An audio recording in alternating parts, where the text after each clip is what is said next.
Yep, it's time for more Dragon Quest VI. I don't have a long, fancy intro for you today.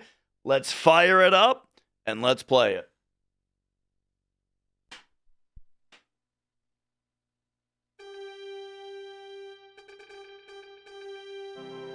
Dude, last time I left the Famicom on like all night. But all right,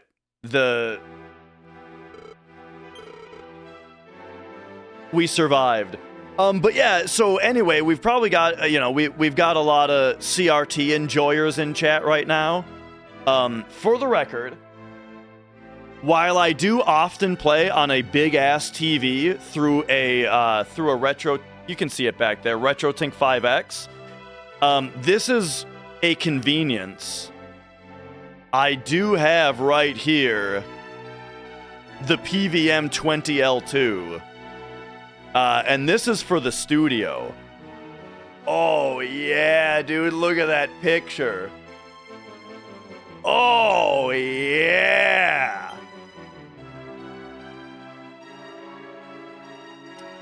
But that's the thing is you know, it's kind of a pain. It would be a pain to use this upstairs, and I wouldn't be able to move this upstairs and downstairs. I need it in both places, you know. But all right, so let's remember what we were doing in the game here. I gotta bring up my notes. So first of all, here's the map that we're working on. And there's my notes we're working on. Okay. Oh yeah, we were doing this? I was studying this right now. Okay. I seem to remember that. But then somebody, somebody leveled up their class? And so I had to come back, right? I mean, he's almost leveled up all the way. But yeah. Wait, you're a oh! Right. We just changed him to a Beastmaster. So he can become a Ranger later, is what happened. Okay.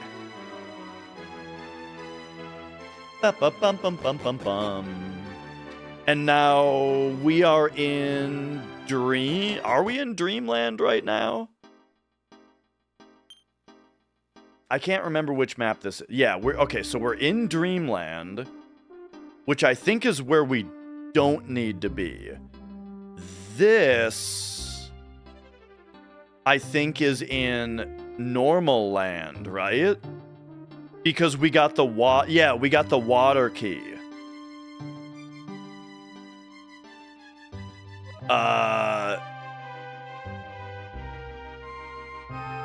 Piscani Village? Right. Okay. I gotta remember what we were doing. We have to go back to the real world.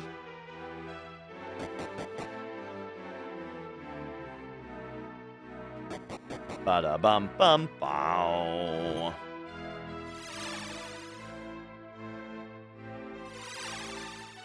Is it true that American CRTs have a cable that will just kill you if you touch it?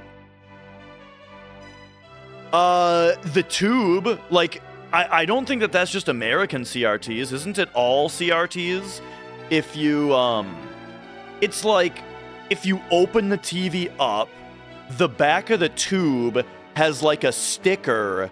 There's a cable going into, there's a cable that goes into like a sticker that goes into the back of the CRT. And if you either get into the cable or if you get into the back of the, like underneath the sticker, I have heard that you can fuck yourself up real bad if you touch that while it's charged. And so what people do is they fashion, like, you can do something, I don't know exactly how it is, but it's something like if you attach a screwdriver to ground and then using like rubbly gloves or whatever, and then you stick the screwdriver into the spot, you can decharge it that way. But no, you're right. You are right that, yeah, CRTs around here, they don't have a ground wire. I don't know why that is, that they don't just have a ground. Yeah. I mean, lots of things do have ground, right? Like my computers are grounded, right? My monitors are grounded. Normal TV? You know what? I don't think this TV has a ground wire, now that I think about it. Why not turn it off for 30 minutes? Because apparently it takes like 5 years for it to discharge enough to be safe. And it might, I don't know, give or take. I don't know exactly how long it takes, but it's definitely not 30 minutes. It's like a long time. From what I've heard, it takes for it to naturally discharge. It might be like 6 months, not 5 years, but either way, from what I hear, it's a long time. All right.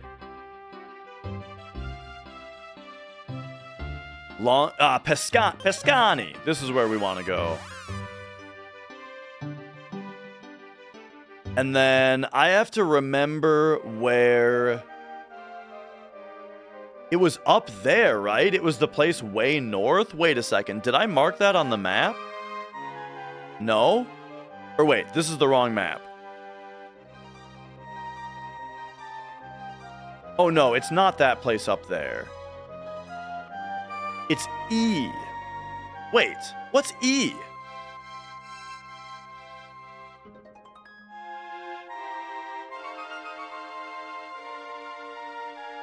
Taruka?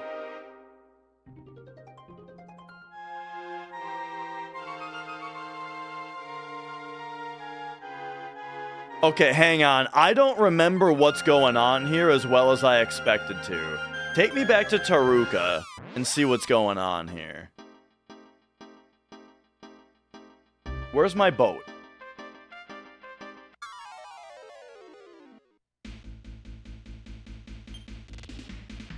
Yeah.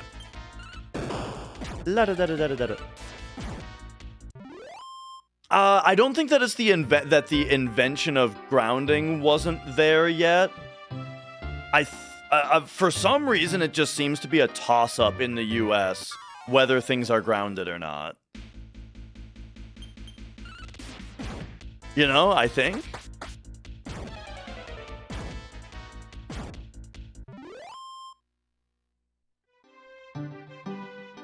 Okay, I don't see where my boat is. Oh, hey, we can do something. Sneak. There we go. Oh, we do still get into... We do still get into fights, huh?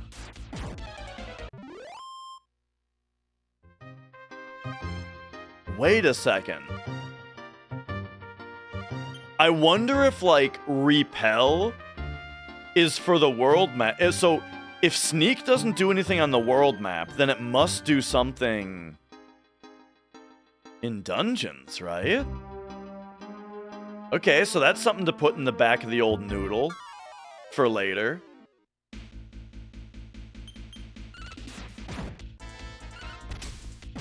Yeah, yeah.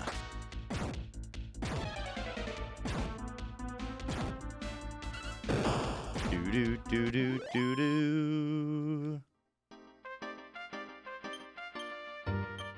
Okay, so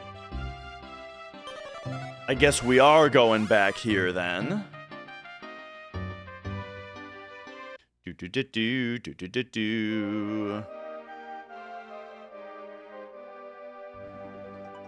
Yeah. I need to figure out what sneak actually does, I guess.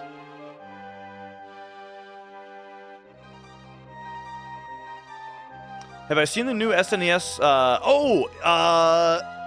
Only a tiny bit, Flex. But yeah, I did see something. I did see something about a new Terminator game. Oh, dude, I'm going crazy. Wait,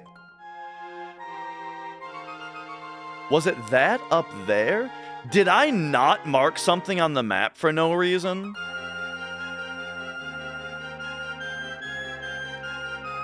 This cave that... Oh my gosh. I have to go back to my own stream archive. And, find where I was.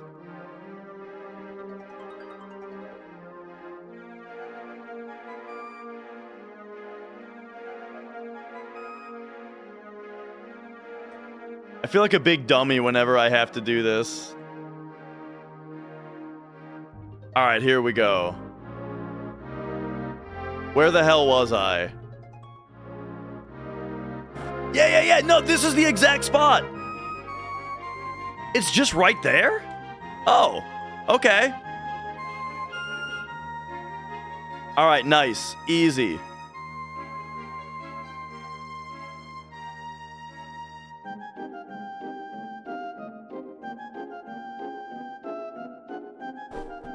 Oops. Sorry for bumping the mic there. Oh, I think... Oh, yeah.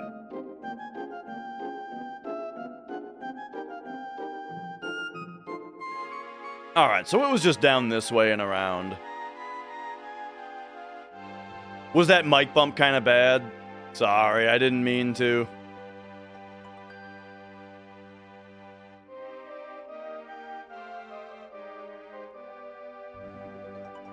Okay, 'twould seem that,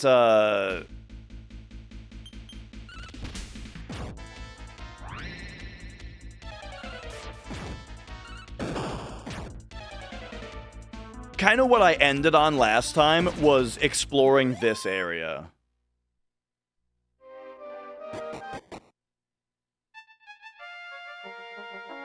So here we go.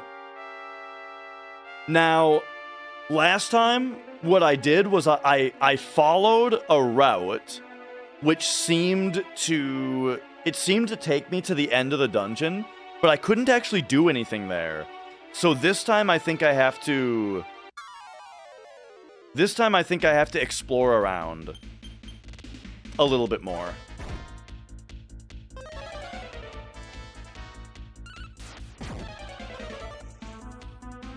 Bum bada bum doo doo doo doo doo doo.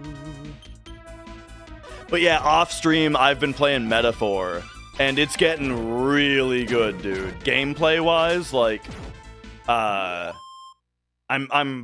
like, at first it's just it's fantasy Persona, right? With like the yeah, I'm gonna try sneak here. At first it's like, it's like fantasy Persona with the way that it's, you've got like a calendar, right? You choose how you spend each day. You seem to have social links, right? And that kind of stuff. But now they've introduced the concept of travel time, where like when you need to go from town to town, it takes a certain number of days. And then you have to spend those days on the vessel. It takes the whole like calendar system and makes it way more interesting, I feel like.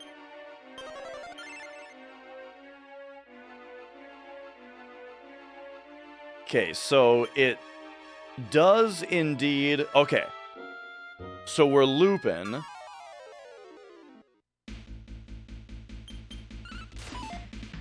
So it seems like I was correct that this is this. But now we need to figure out how to actually open the the chest once we're there.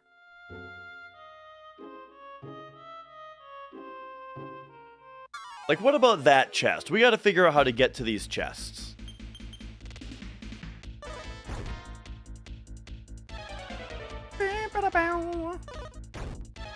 I also, in Metaphor, I just love the action combat system that, you know, precedes the actual combat, where it's like you can what the hell? We got problems happening.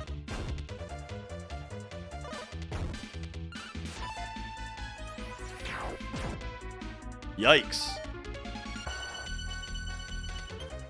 So I think they did some kind of status ailment to us early in the fight that is now kicking the shit out of me.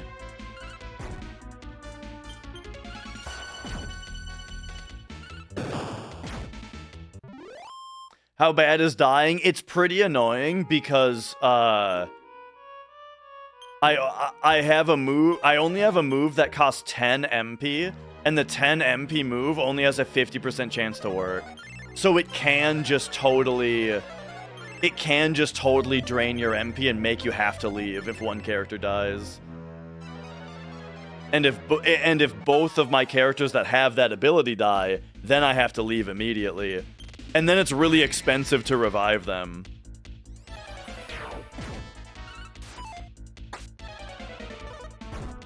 Okay. And yeah, Shadow Hearts.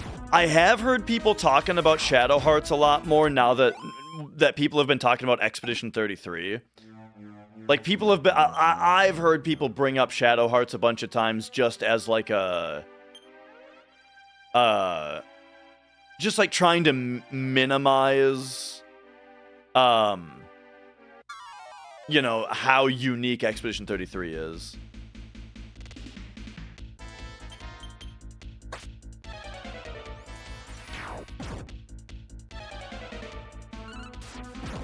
Bum, ba, bum. You can play as the dog. I remember using the dog in my party in Persona 3. The water of life can't be bought in stores. Oh, in Golden Sun. Yeah. I do remember that. Debut. Learned Bolt. Man, this area has a lot of encounters for being an area where... we're, like, trying to figure out a maze, you know?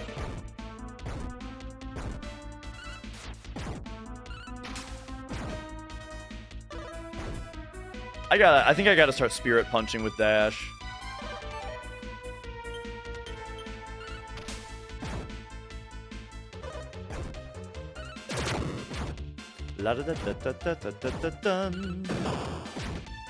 Yeah, this is the first one where the sprites animate.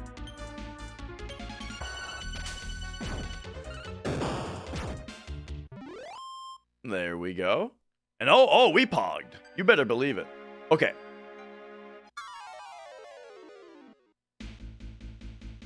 Oh, man. This area is a little annoying with how high the rate of encounters is. And I feel like Sneak didn't really do anything, but I'm going to try it again. Now that we're a little bit more used to the actual encounter rate here, I'll try it again.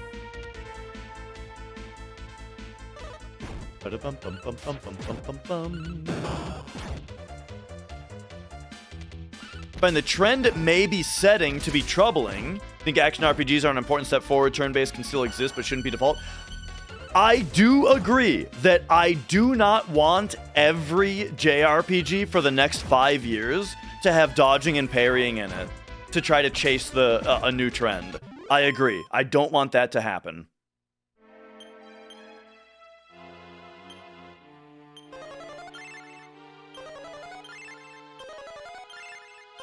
All right. Give me a sneak, and we'll see if that seems to help. I feel like it is helping. I don't know. We got a very small sample there. We'll try it a little bit more. Who do we get rid of first here? I think the Darkhorn. Oh, he wants to get rid of the troll first.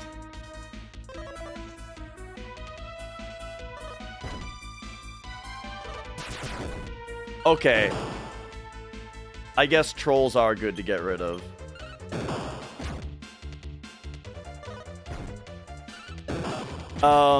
Is the stream chat meant to include what's said on YouTube? It's meant to not, because it's like a Twitch rule that you can't have both chats, or they can't be combined, or something like that.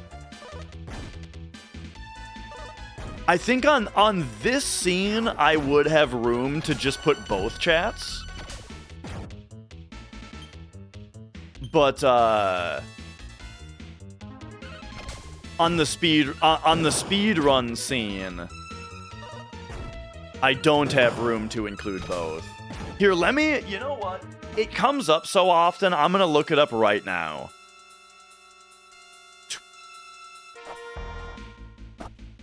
Twit. Excuse me? Keyboard?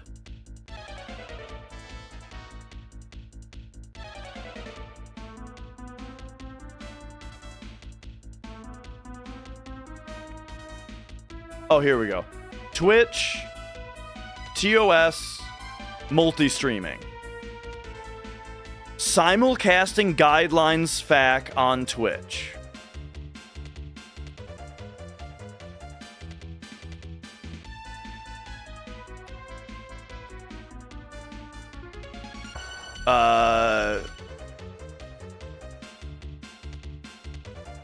Search. Chat.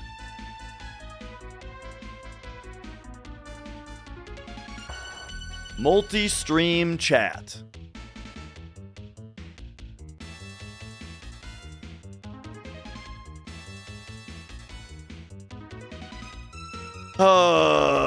Dual format streaming? No. Okay, maybe we don't want the frequently asked questions. We want, okay, Twitch terms of service. Here we go. Search legal docs. Legal docs? I mean, I guess. Oh, here we go. Simulcasting. Okay, simulcasting terms of service. Okay, here it is. I am reading to you word for word Twitch terms of service. When you are streaming live on the Twitch services, you may simultaneously live stream or broadcast, simulcast, on any other network platform or service that supports live streaming of user-generated content only if, okay, now we got a bullet point, only if, A, you ensure that the quality of Twitch's users' experience of your simulcast is, at minimum, no less than the experience on other platforms or services, including by your engagement with the Twitch community, for example, via chat. That's interesting. I actually did not know that that was a rule, but apparently I'm not allowed to ignore Twitch chat and only interact with YouTube chat. Interesting. Okay. Next. B. You do not provide links or otherwise direct your community to leave Twitch for your simulcast on other services, because we value the community on Twitch and the integral role community engagement plays for all Twitch users. It's funny that they know that that rule is stupid enough that they need to put the justification into the rule. Isn't that interesting? That for the first rule, they just say you have to do this, and they don't say why. But then for the second rule, I feel like they realized how dumb it is.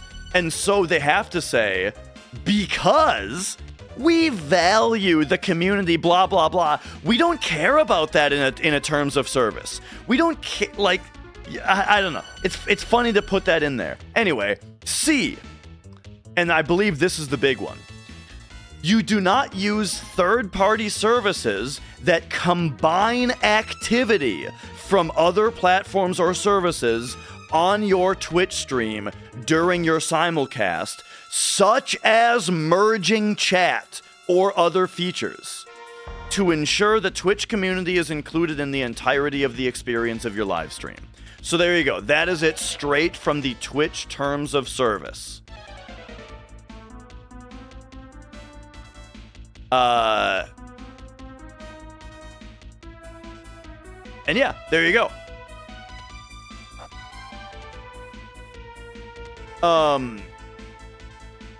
Now, and yeah. So so that's the thing about that, is that YouTube does not have a rule against combining chats. Kick? I can't remember if Kick does. And then I don't know about the other sites. I was actually just hearing about this the other day. Oh, it was Bilibili is the other one. I don't know about Rumble. I have no idea about it. But Bilibili doesn't let you have other chats on it. So yeah, it's like Twitch and Bilibili are like the only two. And if you don't know what Bilibili is, it's the one that's popular in China. It's like China's Twitch. So yeah.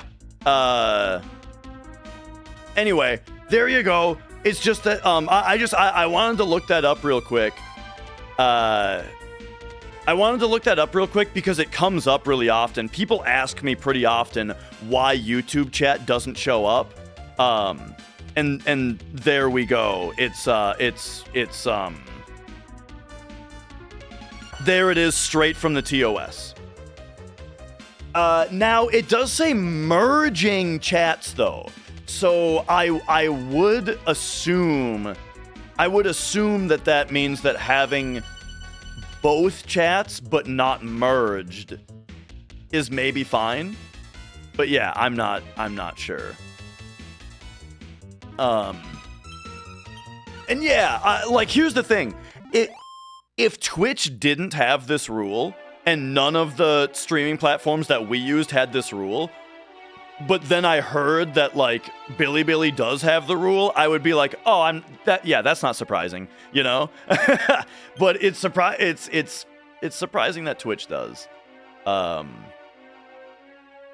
You can have YouTube chat in Twitch, just not on stream. What do you mean by in Twitch, if not on stream? I'm not sure what the distinction is there. But I mean, yeah, I talk to YouTube chat, but what this means is that Twitch chat, I'm gonna need you guys to make sure that chat activity is at least as active or more active than the YouTube chat at all times. Because if I start talking to YouTube chat more than you guys, which might happen because YouTube chat gets pretty active, right? Then I'm in trouble. I'm gonna get banned.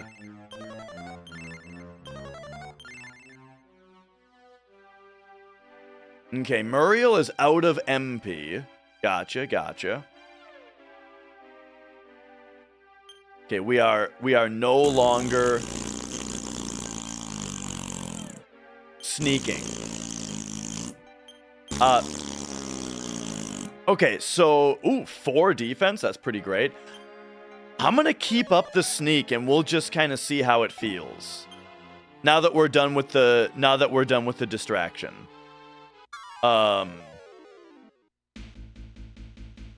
Okay. But yeah, with Muriel being out of MP, we'll see if maybe she tries to steal MP from these guys.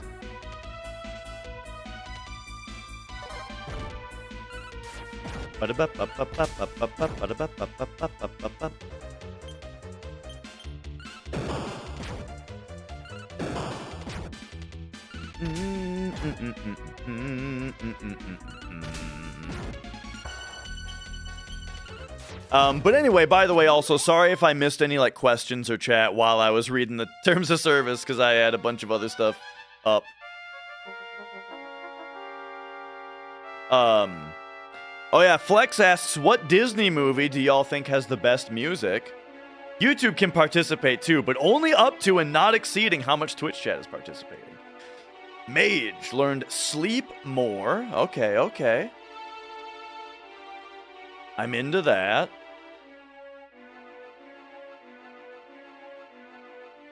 Man, sneak doesn't last very long. It also costs 0 MP though. Okay, hang on. The fact that sneak costs 0 MP suggests to me that it doesn't do anything with battles, and it's gonna be a story thing.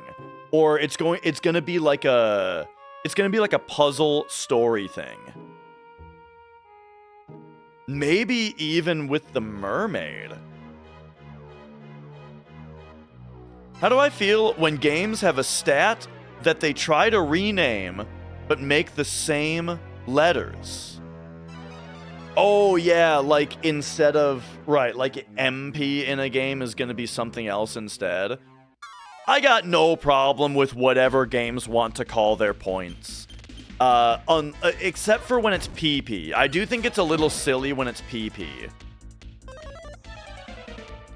But like besides that, you know, I'm not caught up on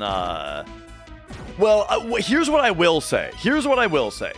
Is that if you are going to call your game's MP something other than MP, or HP something other than HP, don't be mad when people just call it HP and MP. You know what I mean? For example, life points instead of health points, or something like that. And you know what? Okay, here's when it bugs me. Here's when it does bug me, is if and when they use the expected letters for something else. You know what I mean? Like, let's say that a game uses, instead of health points, they used, like, stamina points or something. And the problem with that is that SP is very commonly used for other things. Like special points. So, you know, I mean, here, like, what I'll say is that, like, just expect people to call them the regular things. HP, MP, XP.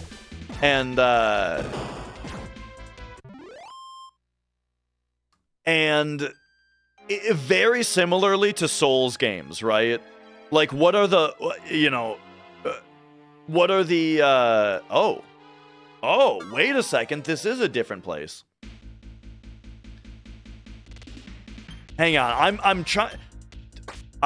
trying to navigate this dungeon while talking about this, but what was I gonna say?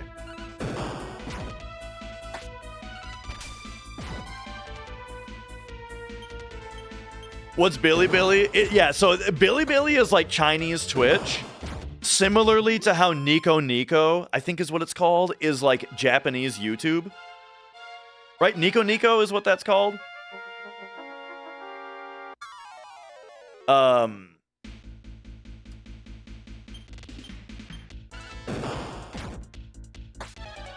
what the hell was I talking about? PP, SP, oh yeah! That, like, lanterns in Bloodborne, they're called bonfires, you know?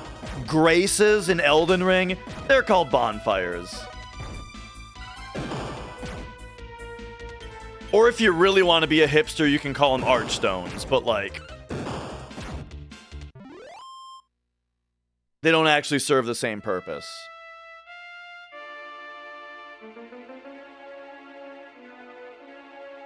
Oh. Maybe this is where I'm supposed to follow the directions, actually. I didn't find a fix for the town where the stuff is corrupted, but I don't think it's going to be important because I already quested in that town, you know what I mean? Like, I'm not sure if that town is going to have anything important anymore.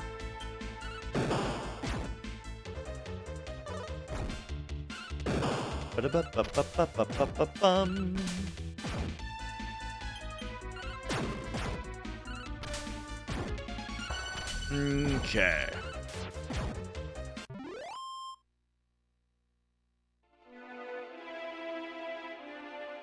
Oh, yeah. Like calling Magic Online Moto. Exactly. Okay. Let's read this again. First go north. Then go east.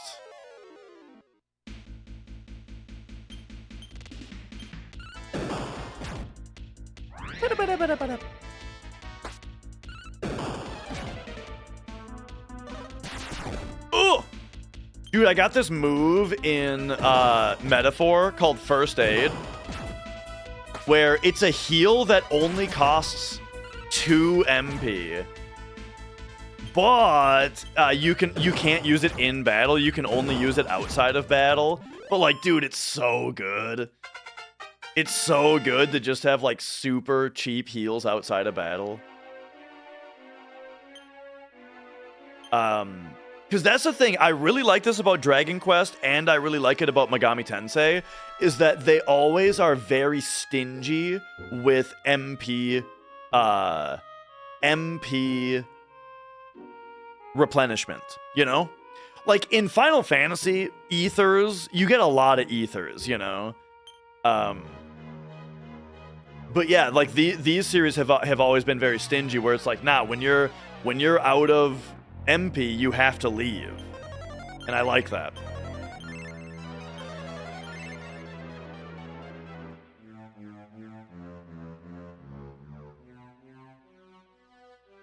By the way, we can invite Mrs. Dash down whenever she wants to see how much she hates the whining of the CRT down here.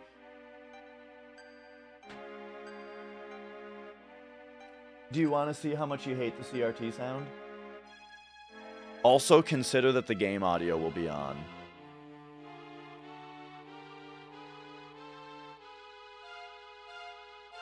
Aight? She says it's aight. Yeah, if you're listening for it, it's noticeable. You're also standing 1 foot away from it?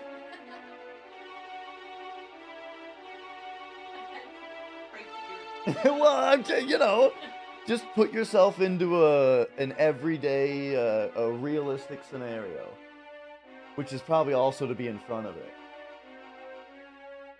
But, you know, probably fine where you're at now, too. Okay. She says it's noticeable, but fine.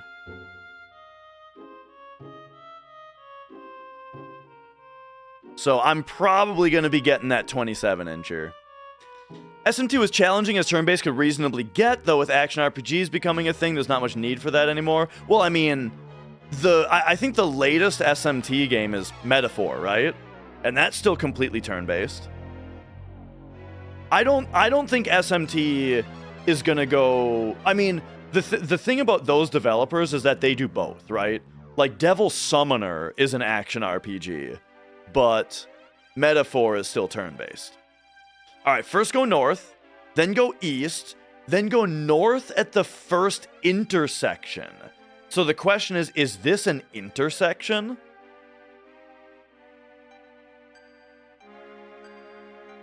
I'm gonna say it is. North. Oh, that does this? Okay, that doesn't make much sense. Oh, I gotta turn this back down.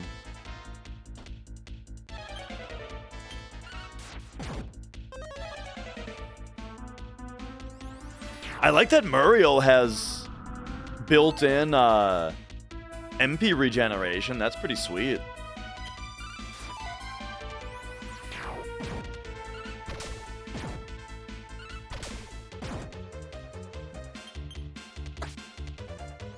Dash seems very susceptible to his accuracy being reduced. Whenever I'm fighting those guys... Oh, okay. Hang on, we got something big now. Hassan has leveled up to Pope and learned Vivify. Atlas quality has fallen as of late. As far as I've played of Metaphor, I think it's It's the chef's kiss so far. I'm loving it. But I do agree, though, that, like, I wasn't a big fan of Persona 3 Reload. I haven't played enough SMT5 yet, though. Okay, maybe now. Maybe now we go this way. And yes, another Pope. So as far as choosing actions, you can assign tactics. You may give actions to everybody, or you can assign a tactic. Right now, I'm on the no magic tactic. So everything except for follow orders has all of our parties go on AI based on these instructions, and then follow orders is if you want to give them all directed commands. Yeah, like, I don't know. I didn't finish Persona 3 Reload. I mean, I thought it was fine, but it was fine compared to Persona 3, which is, like, a very, particularly special game to me, you know? Okay, we gotta get rid of this guy. Yikes. Anyway, what I'm trying to say is, I know what you mean about not being super into modern Atlas. But I don't know. I still really like him though. I still really like every recent Atlas game that I've played for the most part. I don't think that they need to be doing remakes. Like, I don't think Persona 4 or 5 Royal was necessary. I didn't like Persona 4 Golden compared to regular Persona 4. I didn't like Persona 3 Reload compared to Persona 3.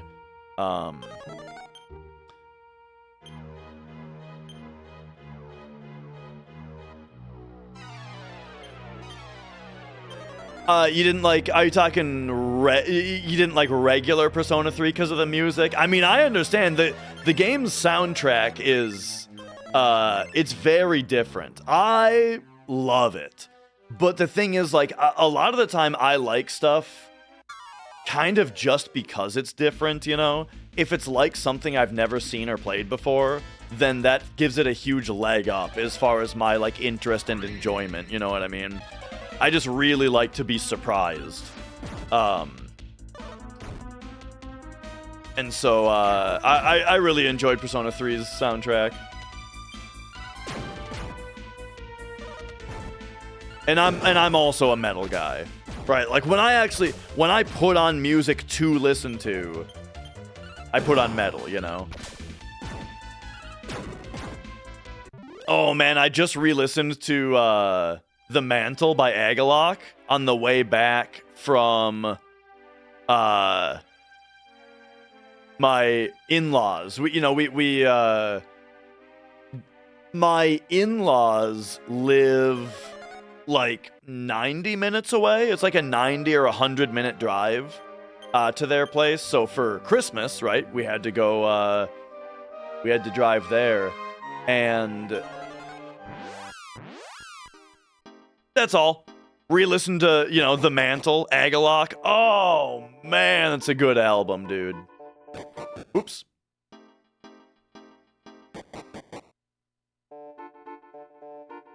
Do, do, do, do, do, do, do.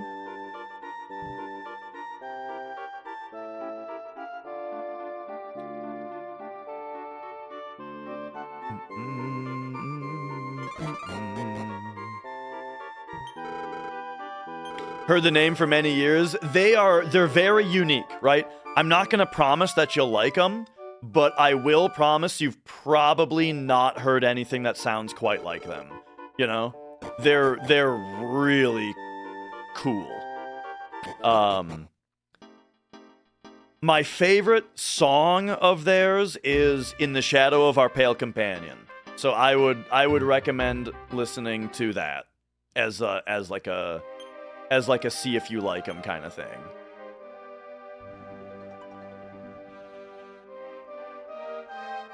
However, you know how You know how we talk about how like should you recommend the thing that you like the most, or should you recommend the thing that got you into it? You know? Okay, so sneak does not let us sneak up on the mermaid. Gotcha.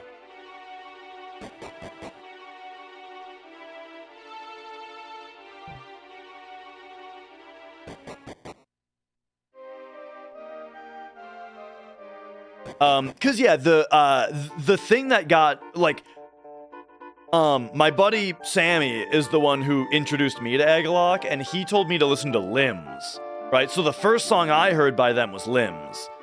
And oh boy, that song's also a banger.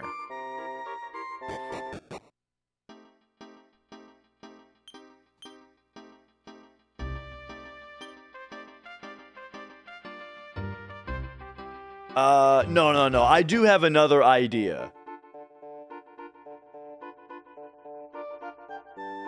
Okay. Here's... Yo, J-Cloud. Welcome on in. You like peanut butter and jelly because it reminds you of your father? I know that. I kind of understand that kind of thing, right? Like a fried egg sandwich reminds me of my grandpa. So, listen to this, though.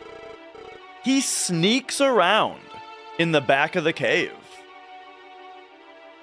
And there's a threshold right here. So let's start sneaking.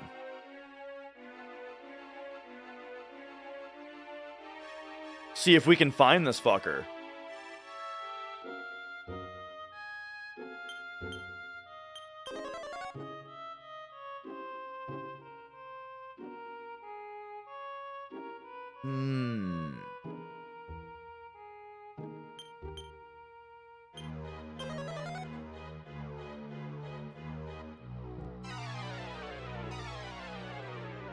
Recommend your favorite song / album, not the most popular thing. Oh, yeah. Like, I don't generally recommend the most popular thing. Unless they're the same thing. Like, the best Ghost song... Well, actually, no. Well, okay. You might not be a... I don't know if you're a Ghost fan, but what would you recommend for someone to listen to Ghost, right? Because Square Hammer is their most popular song. And it's also a really good song to start with, probably. Or would you recommend something exactly? Would you recommend something older from that stuff, like Ritual, or like Elizabeth, or Monstrance Clock, or, you know, Year Zero, Satan Prayer, right? Death Knell.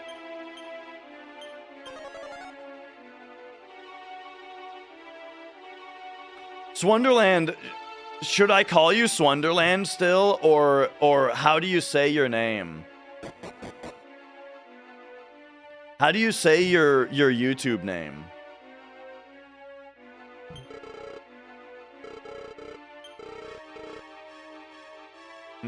Yo, Final Fantasy dude.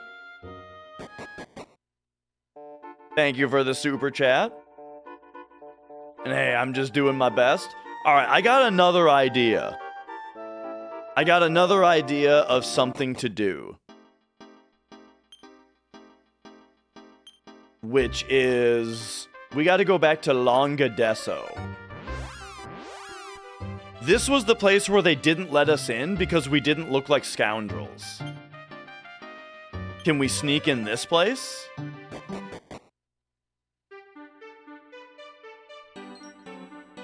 No, we can't sneak here either.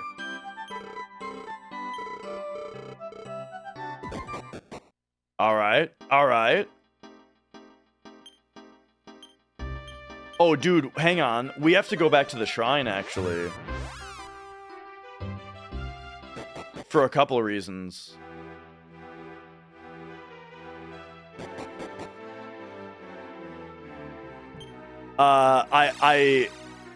Oh, totally. Jesus Power.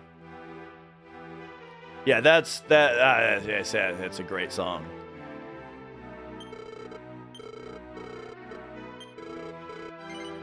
All right, so firstly, if we go to Hassan, now that he has learned, he's mastered fighter and priest. Oh, now he can be a paladin, bro. Yeah. Okay.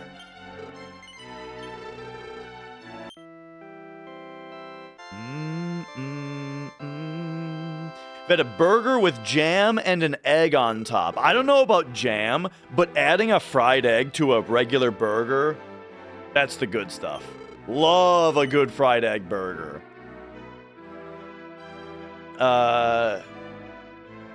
Okay. So you are now a paladin, which is sick.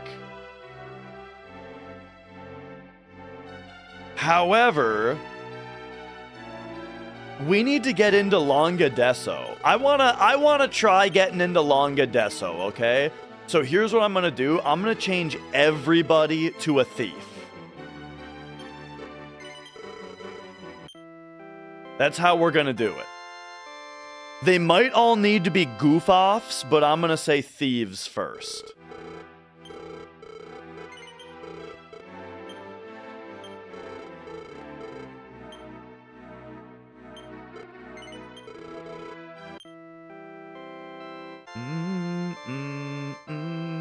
They don't even need to all sneak. We just need to look like scoundrels.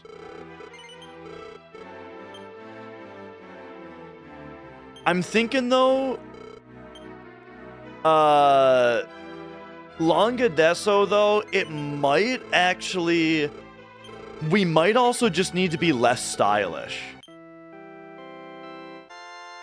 But we'll see.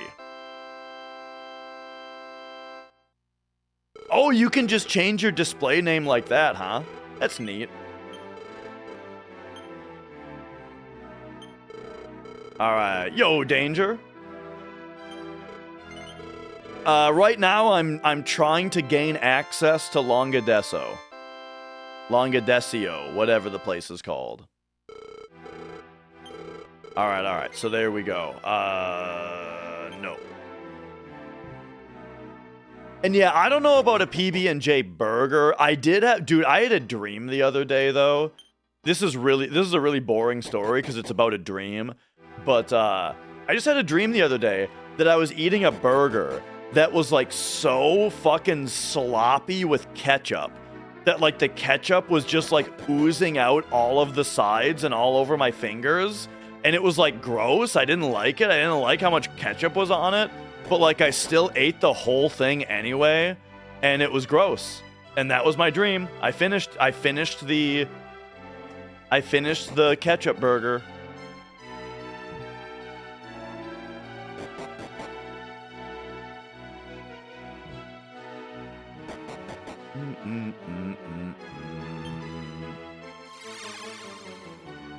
Yeah, Danger.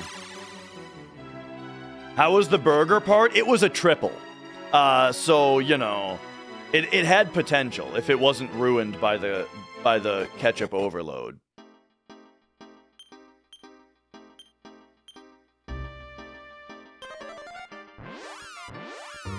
Alright, here we go. Let's see if he lets us in if we're all thieves.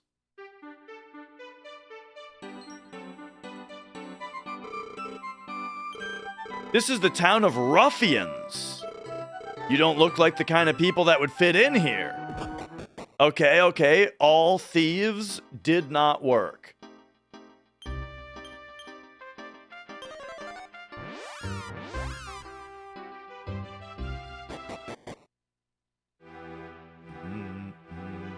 Culver's Burger, you know what's funny, Jesus Power? Is the next day after I had the gross burger dream, I went to Culver's and had a regular burger. But while I was there, though, I was thinking, like, I hope this burger doesn't gross me out because of that dream I had last night. But no, it was really good. And yeah, this is my first time through the series, man, of the half hour. Okay, Dash needs to go back to Fighter. You just had their fish sandwich. Mrs. Dash tried their beef pot roast sandwich. I really like Culver's beef pot roast sandwich. However, that's one of those things where after I eat one of those, I get real sleepy. But I also think that the getting sleepy might just be...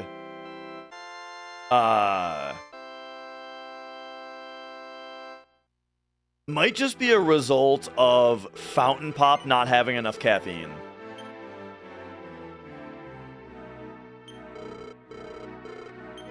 Okay, you are supposed to be a Beastmaster now.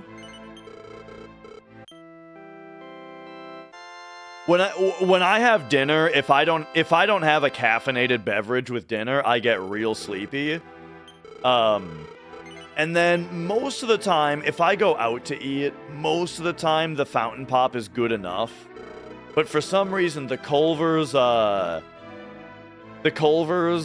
beef pot roast sandwich is not enough of a pick-me-up.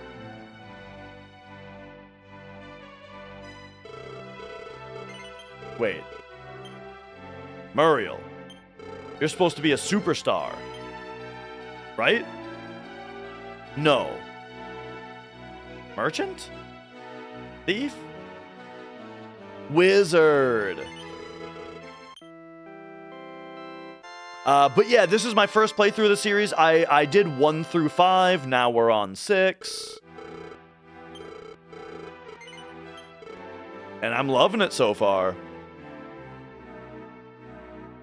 Just gotta up it to an energy drink? Maybe.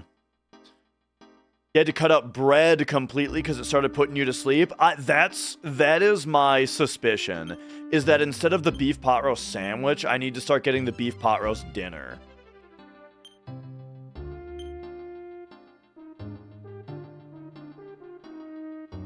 Okay, so how do we dress up like a bunch of assholes?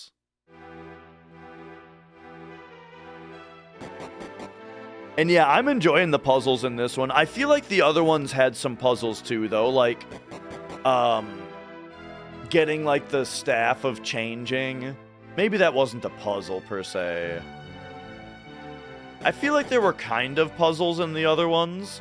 Or at least things that you had to figure out. But this one is certainly upping the ante on puzzles, for sure. Which I'm really enjoying. I have a feeling that that's why Danger thought that I would enjoy this game so much. My buddy Danger Valentine, he knows I've been playing through Dragon Quest and really enjoying them, but then it took me a long time after 5 to start 6. There was a long gap between 5 and 6, and he was like insisting to me, you're gonna love 6. And I have a feeling that the puzzles are why.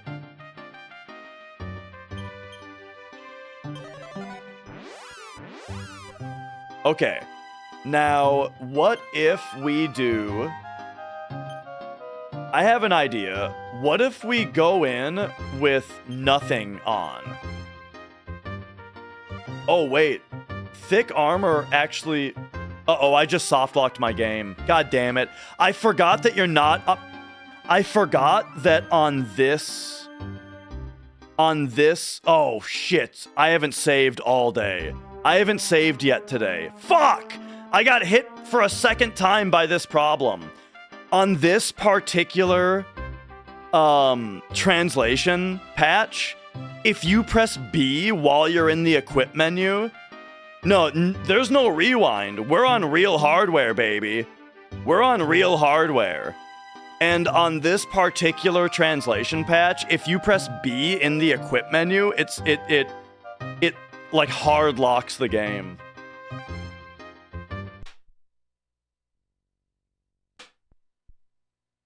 Oops. Well, no biggie. It's not like it's not it's not a big deal. How do I have the game patched if it's on real hardware? I used Voltar's modules, his super stackers. Difficult thing to miss in testing. Oh yeah, I'm surprised it's a problem.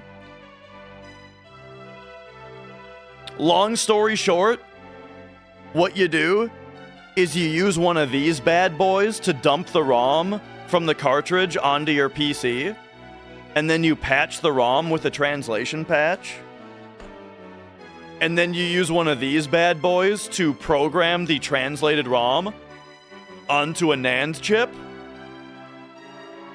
And then you get Voltar's super stackers, and you solder the NAND chips to his stackers, and then you solder those to the back of the ROM chips. And just like that, boom, we can have our real original cartridge play the translated ROM, and it's completely non-destructive and reversible, right? Totally reversible. You can just desolder them if you want it to go back to normal.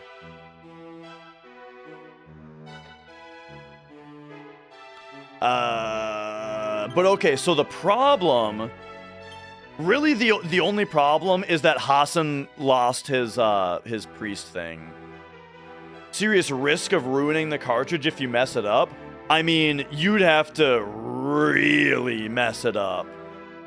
Like, you would have to do things to it that would be very ridiculous.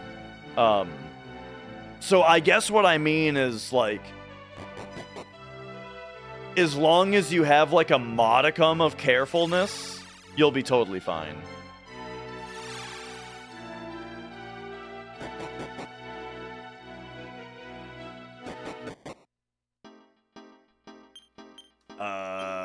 And it's probably also repairable. Like, screwing it up beyond repair is even another layer removed from that, you know? Okay. We gotta go... So here's my other, here's my other idea, is that we go... We have to minimize our style. Yeah, there we go. Minimum style. Now you.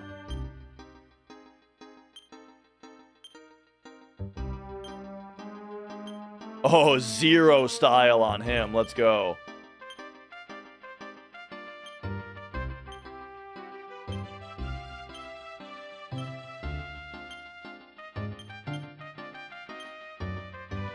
Oh, and yeah, what I was gonna say about the idea of, like, why not look it up? Yeah, because, oh, dude, Muriel is way too stylish. Like, if I were to look it up, it's like the game doesn't even have the puzzle in the first place, you know?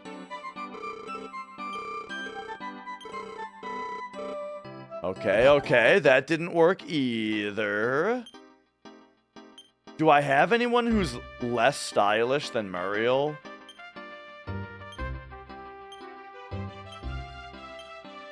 $37. Oh, here we go.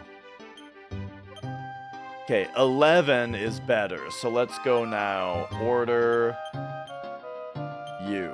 There we go. Now our average style is mega low.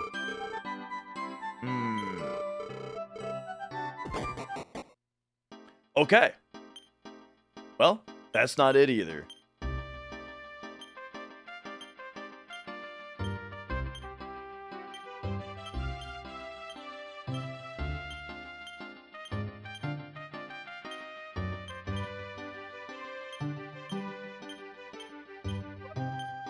Well, I suppose we'll just go back to,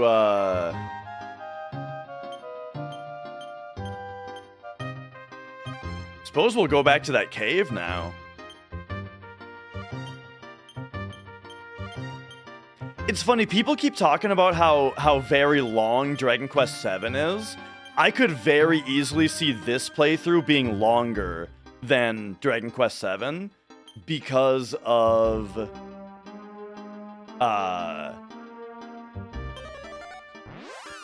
because of the puzzles. Because like if I get caught up for a long time on a puzzle, you know, it's gonna make the game even longer. All right, let's go back to this cave.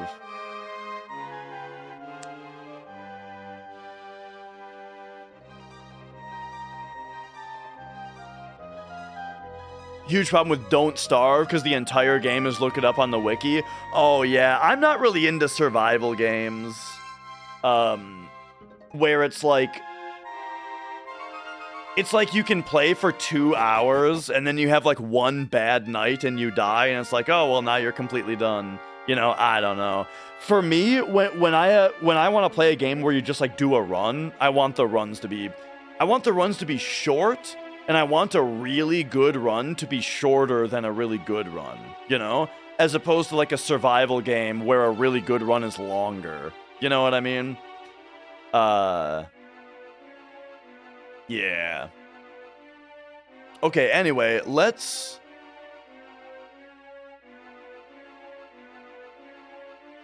Oh, that's weird. Okay, let's look at this again. First go north.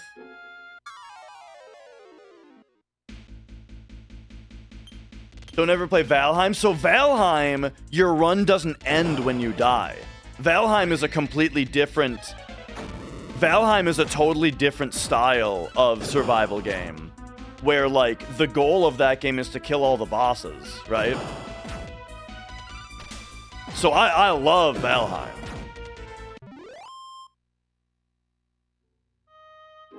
See me start a 19-hour run because Eris was wearing the...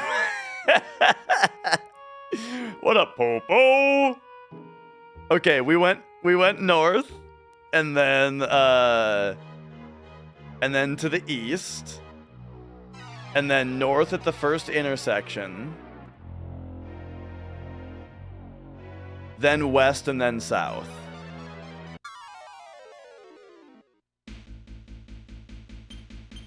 Oops.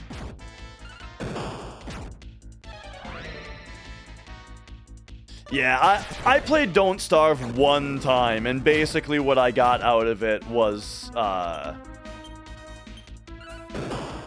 I don't think I like survival games. But Valheim manages to, like, fix all of my issues with survival games by having, like, really satisfying actual gameplay. As in, like, I just love the combat in Valheim. And I love the feeling of, like, mining and the feeling of chopping trees and that kind of stuff. Like, all of the actions in Valheim are so satisfying. Oh, right, I haven't gotten these chests yet because I died, or because I had to reset.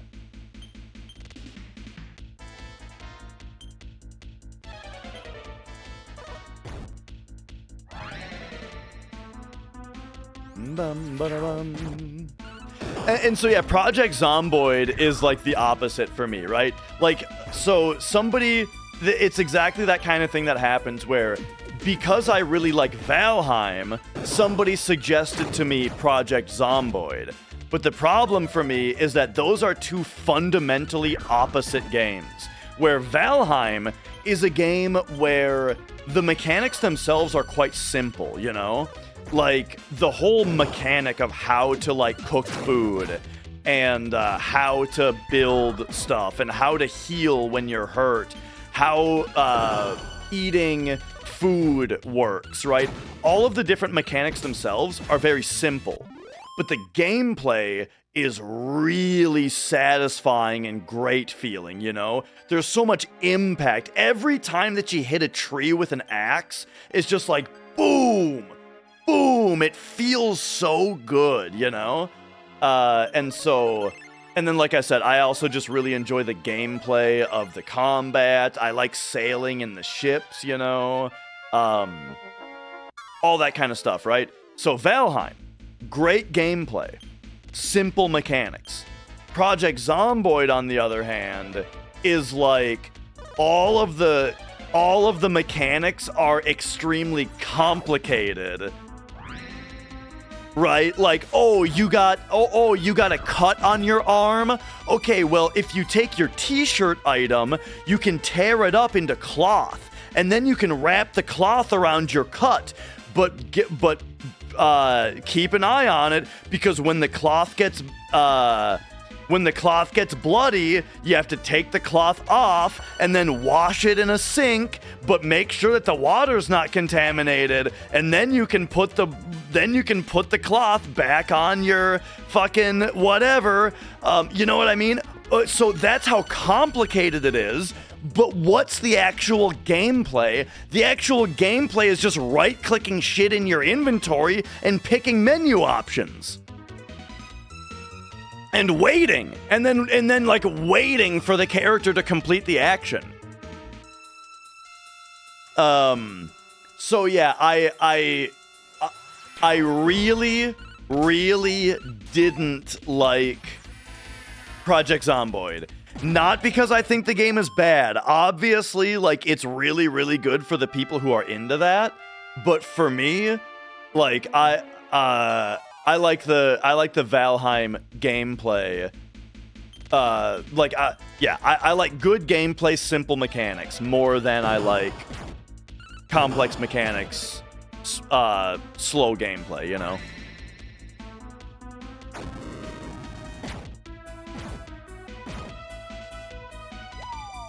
Oh! But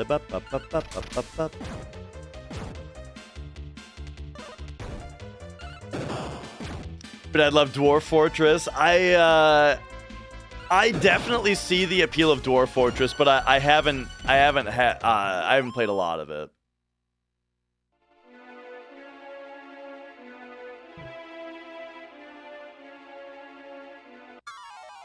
Oh, I gotta go right. Oni is the only game. Oni? Isn't that a Rockstar game?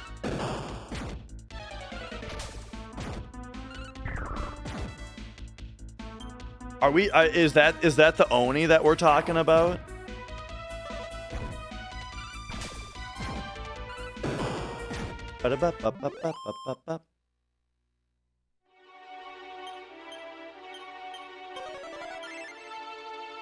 I have not played RimWorld. I think Mrs. Dash has, though. She's more into that kind of stuff.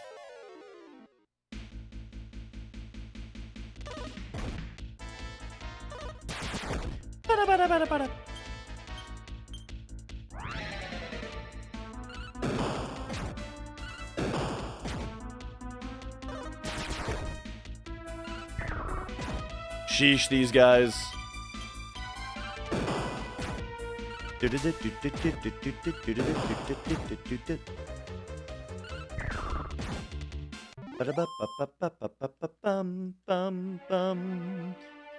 right. So we leveled up super.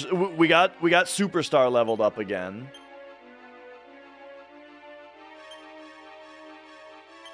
And now, what kind of healing do we have to do? Heal all on both of these guys? All right, let's do it.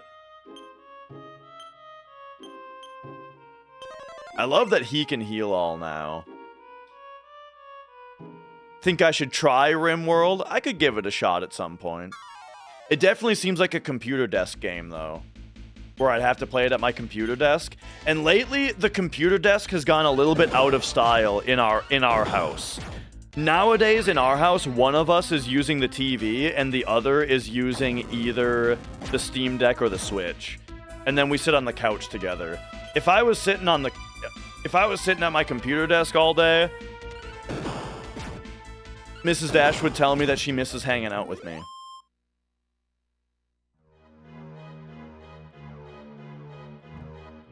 I think I gotta go this way. Yeah.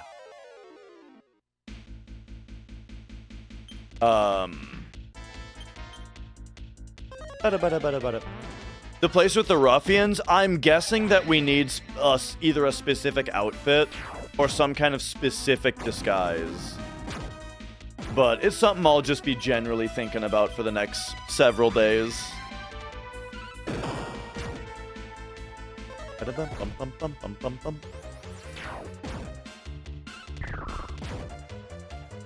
do, do, do.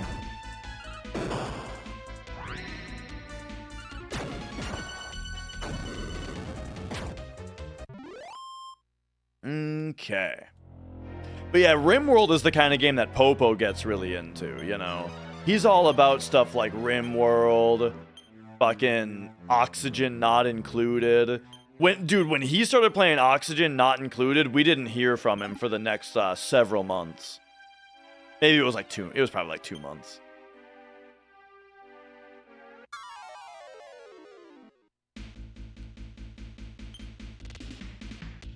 We gotta go for the evil fly here. Do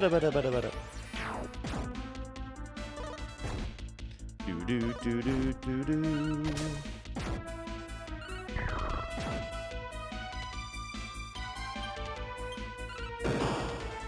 And then yeah, on the topic of development cycles getting longer for like not a big for no like actual payoff for players really. I agree.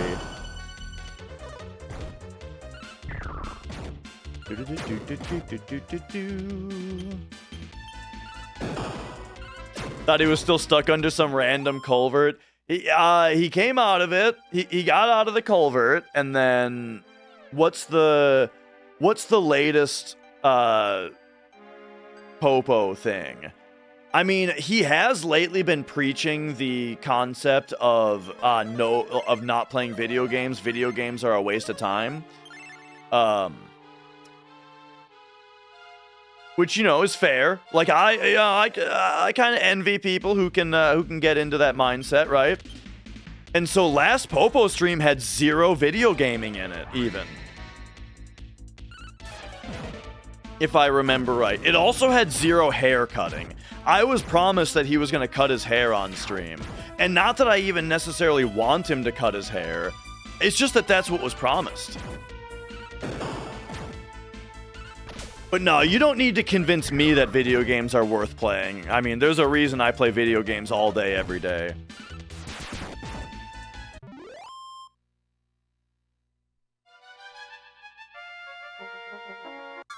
However, I did have band practice. I had my first band practice the other day. How about that? So that was fun, you know? Getting out and doing something different.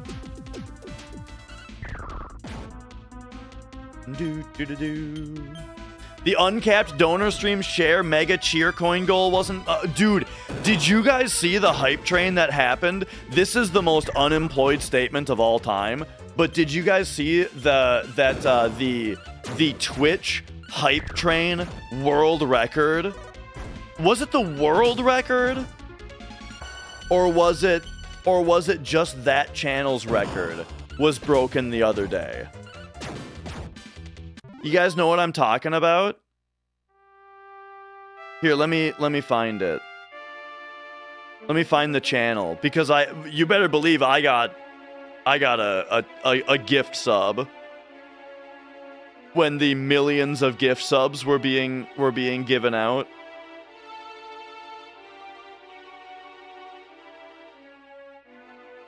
There you go. That channel. It was the Twitch record. Yeah. Biggest hype train of all time or something to that effect.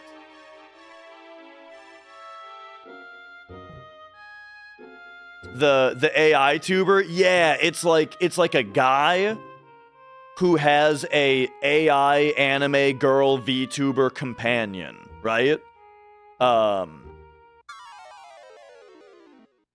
I think it is real, Popo. You know, I think that the idea of something like that being faked, I mean, I don't exactly see what you think the benefit would be, you know?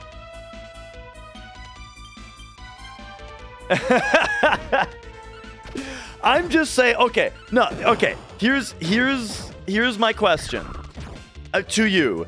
Is, let's say it was fake. When someone says that when someone is implying that something is fake, what I need you to tell me is, who orchestrated it and who benefits.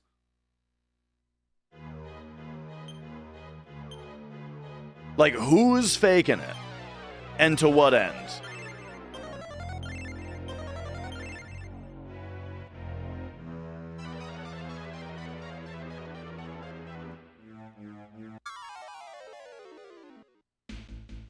I feel like in this place,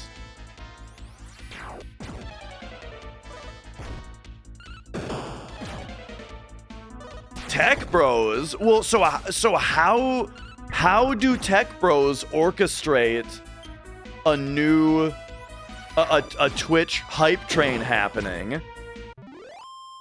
And how do tech bros benefit from there being a big hype train on Twitch? I'm willing to listen, but I need you to explain it.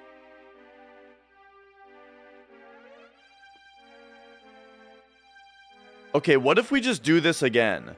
First go north.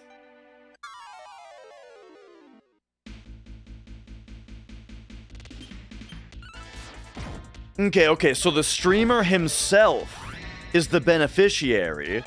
So how does the streamer himself orchestrate it then?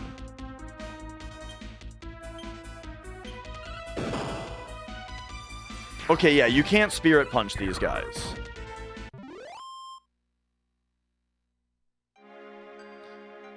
We're discussing how and why the new world's largest hype train on Twitch being broken as a world record could have been faked. How and why? Because I'm saying I think it's real, because what would the point be of faking it, and who would fake it, right? Because it's like, if you think that it was to... I don't think... Okay, so here's why I don't think it was faked for the purpose of AI. Is because, okay, let's say that you are someone who is heavily invested into AI, right? You are heavily invested into AI. Is your time, energy, and money best spent fabricating a Twitch hype train for a Twitch streamer who happens to use an AI bot on their Twitch stream? I lost the sentence. Is fabricating their stream being really popular, is that really the best use of your time, money, and energy? If you're invested into AI? I don't think so. Like, if you took the amount of money that it costs to boost that hype train and you instead just put it into NVIDIA stock, I feel like that would help you, but I feel like that would help you more.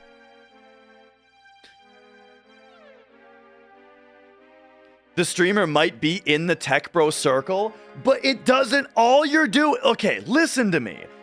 Okay, so the way that a hype train becomes the new world record is that, like, a fucking 500,000 gift subs got gift subbed to this person, meaning that they made $20 million was spent, with 10 million of it, well, actually, it would have been like 6 or 7 million of it goes to Amazon, right? Just as Twitch revenue. And then the other amount of it goes to the streamer. And I don't understand why that would benefit AI or that kind of thing. And, like, you might say, like, because, like, giving it in the form of gift subs gives 30% of it to Amazon, you know? So, like, if you're just trying to exchange money with somebody, it's a terrible way to do it. Oh, yeah, Amazon is the beneficiary here. Like, if anybody is benefiting from this, it's Amazon. Because they make the money from the revenue cut. And If there's any word of mouth around about how popular Twitch is Amazon's platform, right? So make no mistake, Amazon benefits from this exchange.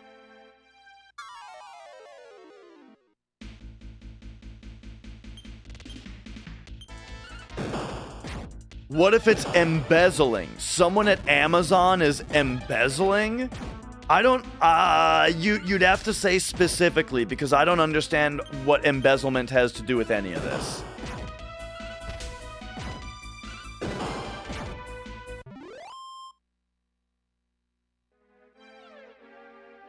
All right. Fighter has leveled up. Are you a pope yet? No, okay.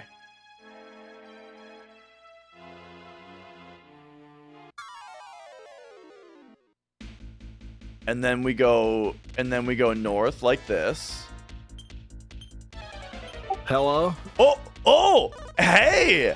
This was so much rage bait to get me in here, and it took me so long to find this cable, I don't even know what I'm mad about anymore. All right, so the topic is who and why. By the way, Popo, everybody, Popo and Duck. Is Duck here? Always. All right. The topic is who and why is orchestrating fakely the biggest hype train in Twitch history. Second off, it's Amazon.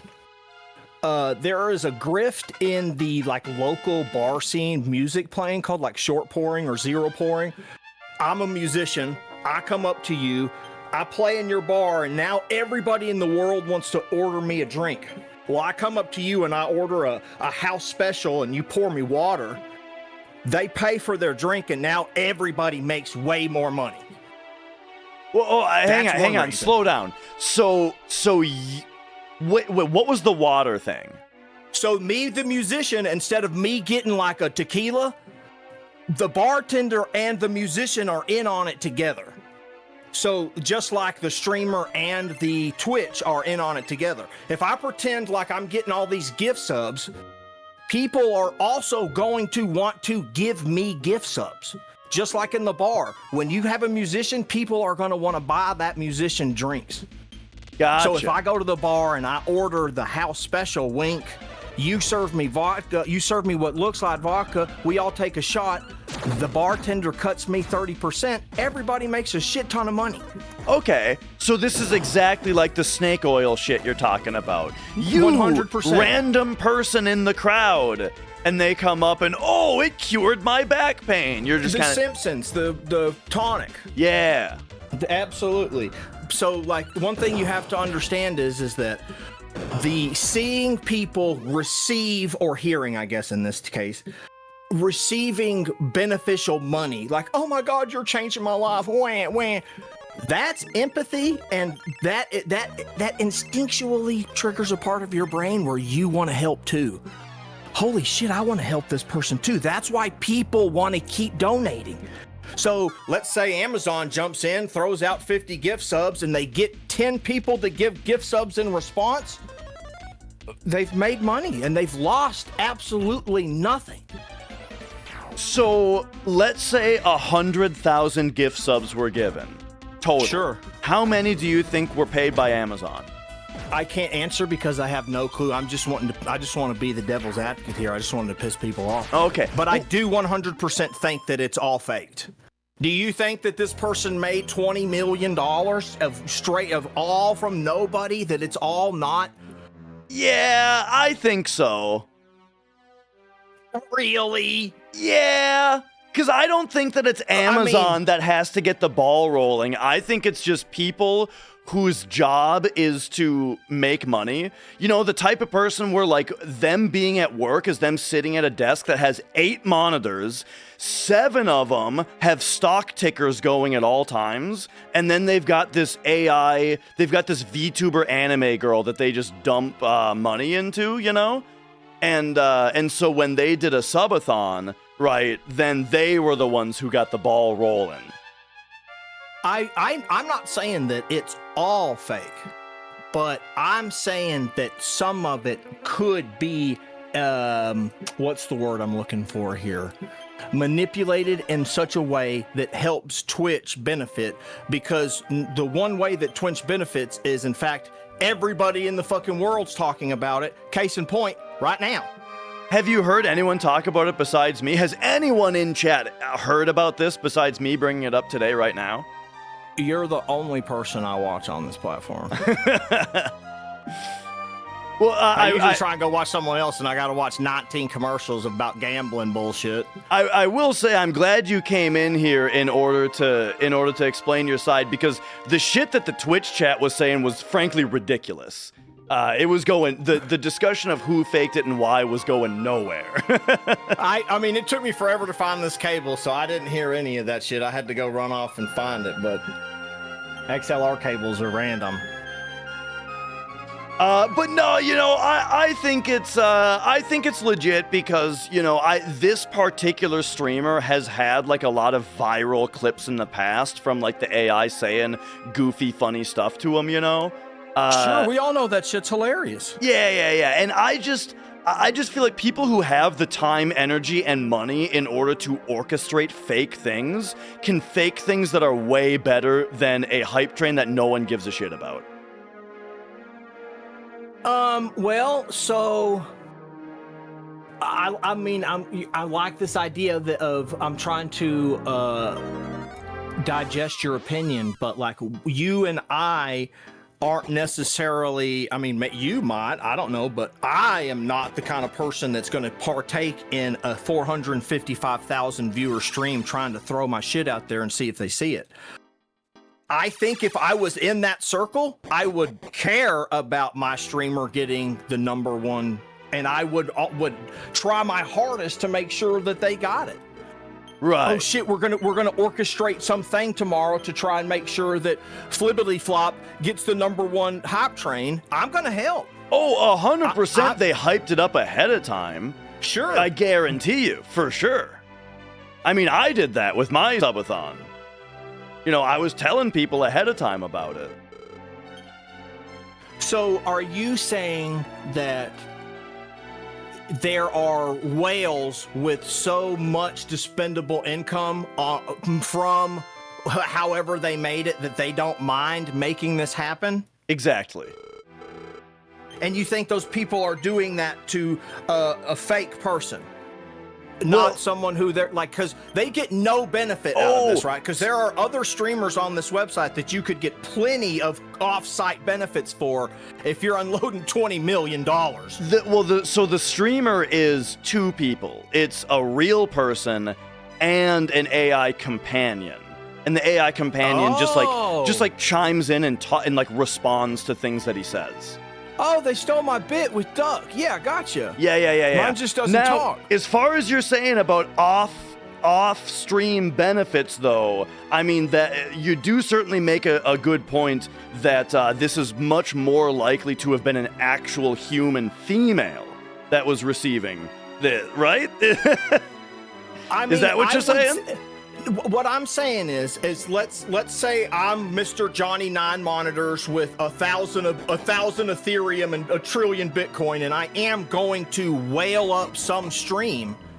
Why am I not whaling up some stream where I will get some offline benefits? That's baffling to me. I do need to know what you mean by offline benefit. Porno, man. Oh, okay, yeah. So that's why I brought up that the human in this channel is a dude. For sure. So if this was a woman, I would automatically have been like, oh, I get it. Yeah. But the fact that it's a dude has me think, and I'm not saying that this couldn't be real, because I never watched the dude's content. I just want to fight, right? Yeah. And so like, I'm appreciating your opinion, and now I'm on board. Let's say that I am a guy with this millions and millions of dispensable income. why would is this person's content so much funnier that I'm going to spend millions of dollars where I could get a benefit out of it, if that makes sense? Yeah, I'm not sure. Just a weirdo. Yeah, I'm not sure, because there are definitely a lot of like very popular streamers that you watch and you're just like, I don't understand why so many people are here. But also the opposite happens as well, though. Sometimes I do see like clips of like really popular streamers and I go like, oh shit, they seem like they're actually funny and interesting. You know, and I get it, right? I see both of those things pretty often. But it's just I've never heard of a staggering amount of money like this, and then it's also a man's involved. It's usually you hear a staggering amount of money and there are some sort of benefit involved. You're usually seeing someone naked. You know what's funny? So I think Pirate Software is an example of a dude previously having the Hype Train record. So that was also a dude. However, that one did have some drama behind it of him like orchestrating with his mods. Like his, I don't know. I'm not sure how, I'm not sure exactly what it was, but it was like a very significant amount of the money came from his mods. And he pays his mods, which is something else. And there were like DMs that were leaked of them like kind of orchestrating it a little bit.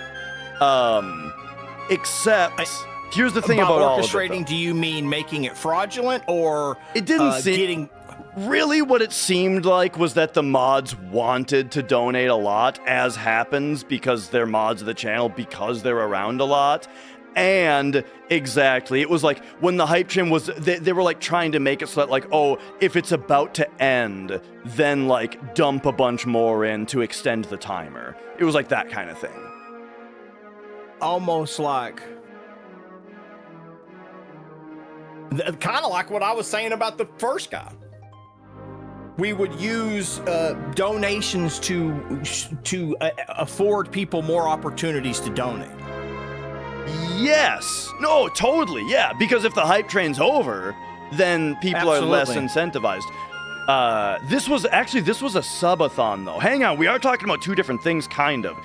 It was, the new Hype Train was broken, but it was broken because of a subathon. The Pirate Software thing, I believe, was not a subathon. Right? I'm not sure about that. I don't know who any of these people are. But yeah. Anyway, love you. Sorry for stealing your stream. Oh, no. It's $80 an hour. I'll send you a bill. All right. Well, you can pay me in gift subs, or I'll pay you in gift subs next Hype Train.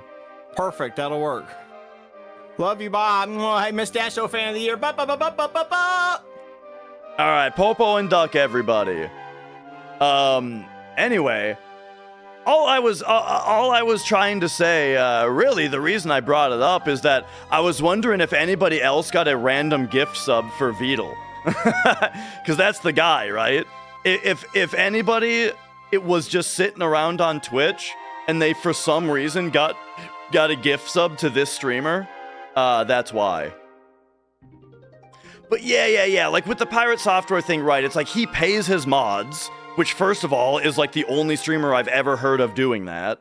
And then, but then, yeah, they were like, they wanted to like do that with the Hype Train, right? Of like of keeping it going that way.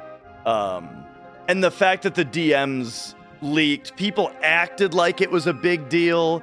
I don't think that one was a big deal. I got my criticisms of Pirate Software, no question. I never have liked the guy's content, but yeah, I didn't think that the Hype Train thing seemed like a big deal.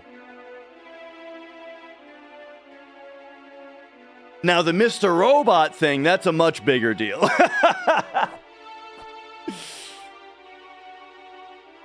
Okay, I gotta first go north, then go east.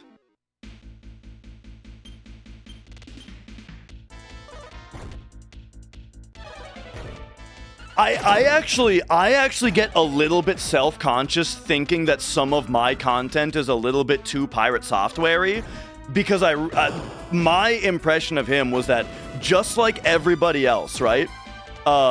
Just like everybody else, I saw his shorts on YouTube, right? His shorts on YouTube made their way to me via the algorithm, and it was like I felt like it was always him really slowly explaining something that was extremely mundane, right? Like he'd be like drawing a picture and explaining really slowly with picture drawings some concept that's like insanely simple, right? And it seemed really patronizing. So that was kind of like, so, you know, something that's just like, yeah, all right.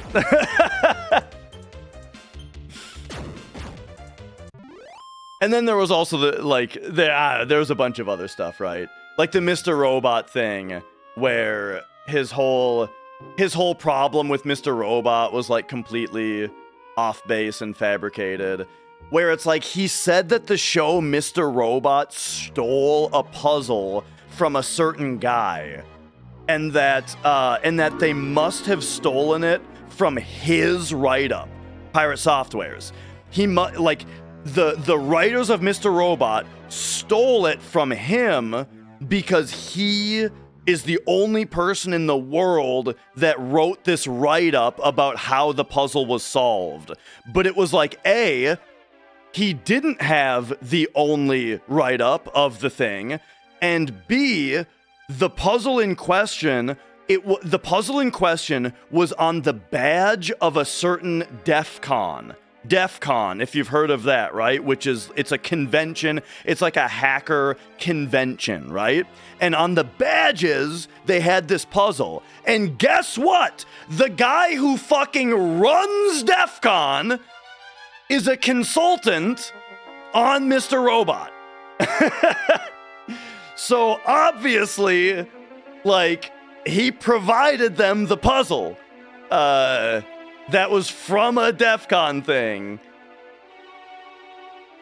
And yeah. So, stuff like that. Also, or it was a group effort as well, exactly. Give you OG Asmongold vibes, except not playing WoW. I think, that's, quite a nice thing to say, I think. I mean, here's what I'll tell you about that is my Roach King desk is significantly better than it used to be. I've only got a couple of old fast food containers here, and I'm drinking Coke instead of Dr. Pepper. So, you know, and yeah, I got some pretzels, I guess, too. This is much better though. You should have seen this table after the subathon. It was identical to Asmongold's desk. Apparently Asmongold is popular in China. I heard about that, yeah.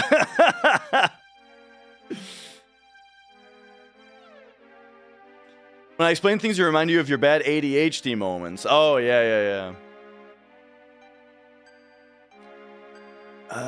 Okay. First go north, then east, north, then west, then south. Okay, here we go. So now we go west. And then south. Asmon is the exact streamer you thought of when I mentioned streamers that I don't understand why people like them. Opposite for me. He's someone who, like, for the longest time, I had Asmongold thumbnails, like algorithm stuff presented to me for a long time. And I was like, who's this fucking guy with his annoying looking face? And I ignored him for a long time, you know? But then one day Mrs. Dash was watching him, and she fell asleep watching his channel. So then when I ended my stream and I came upstairs and I got on my computer, just his stream was just playing in the background. And he was doing like a WoW raid. right? It was just like a World of Warcraft raid thing. And it was super funny, right? Like I was I ended up going over and watching a bunch of it because it was very funny and really surprisingly entertaining, even as someone who doesn't watch World of Warcraft ever, you know?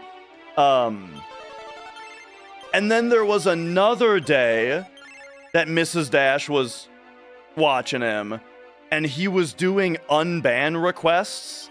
He was like going through unban requests on his channel. And it was very funny because it was like people who said ridiculous shit and obviously deserved to be banned. And then their ban appeal was like some very dumb shit that like didn't really make better of the situation at all. And he was just like reading their unban requests in like a silly voice. And again, they were all like really ridiculous. And then he was just unbanning them anyway. I was like, this is hilarious. Just like reading these and then unbanning the people. But anyway, so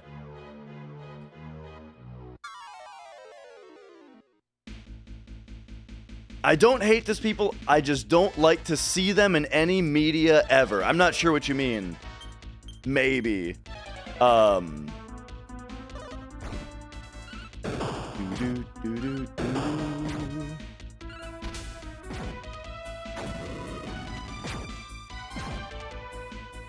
anyway, so that was my actual introduction. Once again, after ignoring his stuff for a while because I thought his face looked annoying, then I ended up watching his stuff because it just happened to be on a couple times, and I ended up liking it. And then it was like, oh, I guess that's why this guy's so popular. The folks that his face looked annoying, yeah, like the thumbnails, you know, it was like they picked thumbnails of him making like exaggerated facial expressions and that kind of stuff, you know what I mean? What makes a face look annoying? Expressions, right? When every thumbnail is you making surprise face, you know, that kind of stuff, right? When that's all you see from someone is thumbnails of them making faces like that, it looks annoying. But then, yeah, then it's like you watch their stuff and it's like, oh, I guess they don't act like that all the time. Turns out that they are just a chill, reasonable person.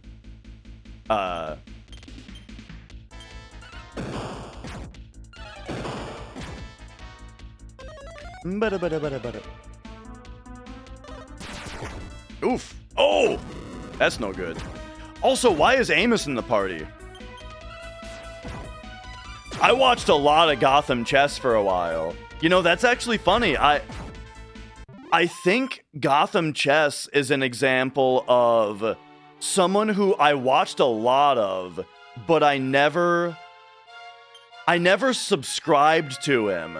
And so after skipping a couple videos, I guess I skipped a couple videos and then YouTube was like, oh, you never want to see this guy again? Okay.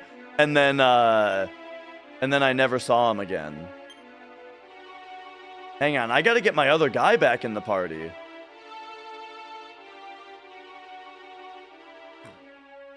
Or do I?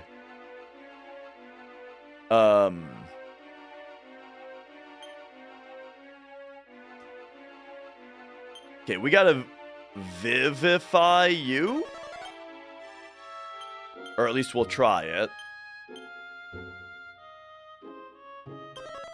Oh, I understand, Azrael, for sure. Ah, there we go, okay.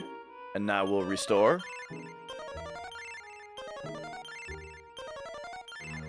And yeah, like, I don't watch all of his stuff, and I, of course, don't agree with everything he says. I think if you agree with everything that anybody says, I think that that's a cause for concern, right? But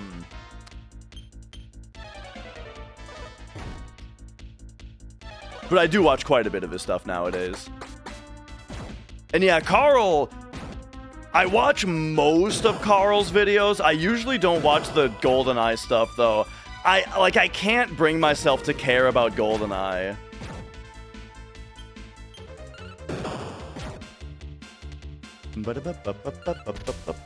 I don't know what it is about GoldenEye. I'm just, like, not super interested in the speedruns of that game.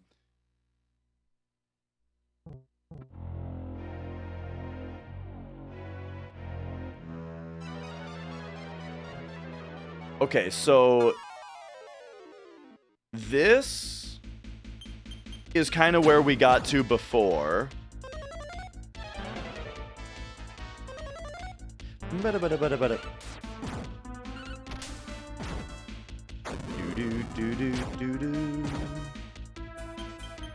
Oh, yeah. I already know I'm on the perfect line or whatever. Yeah, though, I mean, that's good, of course. Oh, jeez!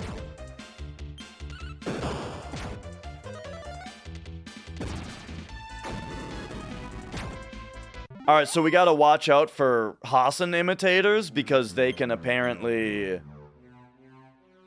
wipe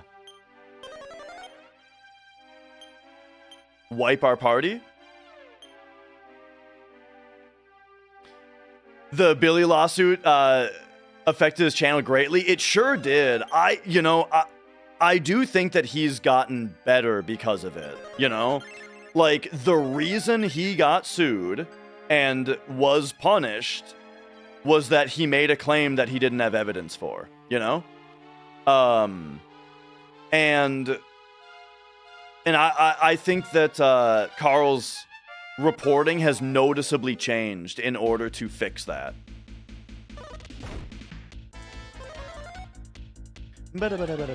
I do agree though that I don't agree with the judgment against Carl, who got punished in a lawsuit. Carl Jobs lost his lawsuit against Billy Mitchell for let me think about what was the actual offense that he got sued for. It was blaming Billy Mitchell for the death of Apollo Legend, and specifically, like very specifically, saying that the... Sorry, I'm getting my words right here. The settlement between Apollo Legend and Billy Mitchell involved a large sum of money, right? That was like the thing that was like demonstrably wrong. Maybe not even demonstrably, because I don't know if the actual details of the settlement were ever released. So rather than say that, I'll say it was claimed to be false. But yeah, I agree. I don't think it's super unreasonable for a friend, someone whose friend just committed suicide after having gone through a stressful lawsuit with the big rich guy. I don't blame Carl for what he said at all.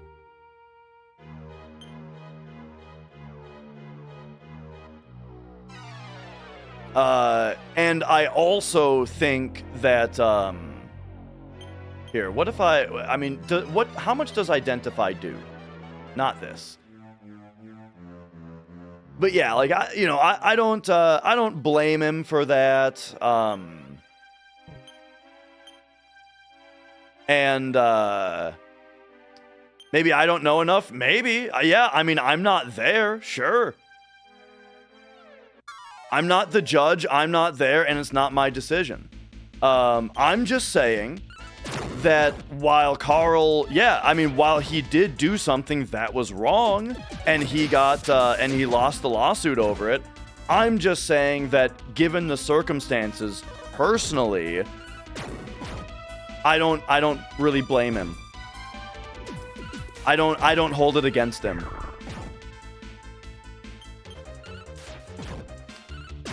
I'm saying without enough knowledge that he wasn't wrong. Listen to me very closely. I'm not saying that he wasn't wrong. I didn't say that. In fact, I specifically said the opposite. I'm saying he was wrong. He did something wrong. And I understand why he lost the lawsuit. I'm saying that I don't hold it against Carl. Oh, wait, hang on. Well, I'm talking to two different people.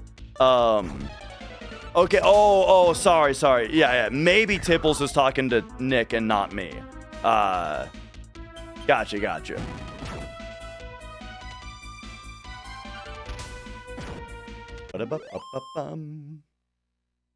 And also, as far as the whole thing about the whole thing with, like, the way that the lawsuit was handled, I think that focusing on Billy's reputation as the defense was the correct defense, you know? Like, so the reason that he focused so much on Billy's alleged cheating in his videos and lawsuit defense was in order to, you know, like, his legal defense was to present the case that Billy Mitchell had no good reputation to be defamed or to be ruined or just noticeably affected by Carl, you know? And so I think it makes perfect sense. Sword Edge Armor, you know, why they did that the way that they did.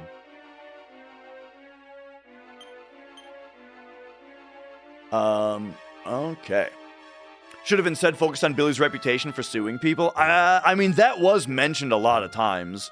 You know, there was, like, the regular show thing, I think, was brought up a lot of times. The, his other lawsuit that... What was the other lawsuit?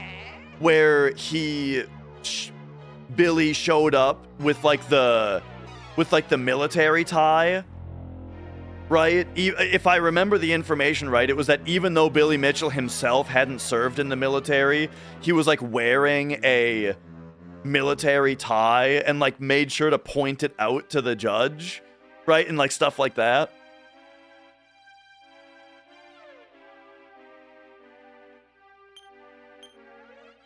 Sword Edge Armor. Yo, it's styling. Oh, I guess thick armor reduces style, so that's part of why. Okay, so we got Sword Edge Armor, which is pretty good, but I still don't know how to interact with this statue up here. Yeah, we'll save at some point. More importantly, I just have to not do the thing that soft blocks the game, which is really easy to do, you know.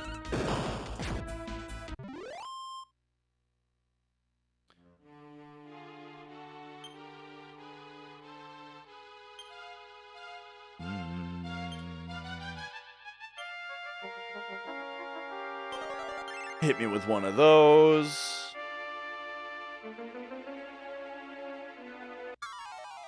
Okay. Yeah, Carl's video also about the actual repercussions of the lawsuit was quite interesting. Just about, like, how bankruptcy works, exactly how much of their money is going to go to Billy and for how long, versus how much the lawsuit had to have cost, you know, and that kind of stuff. I think that was a really interesting video. But yeah, I guess the whole point of what I'm getting at and what we're talking about is that I feel like his videos have noticeably had a higher standard of evidence after that. Anyone else found that the regular subscribe to channels don't show up on the homepage, but instead Google translated X amount of times does and won't go away when told to not recommend? That sentence got away from me a little bit.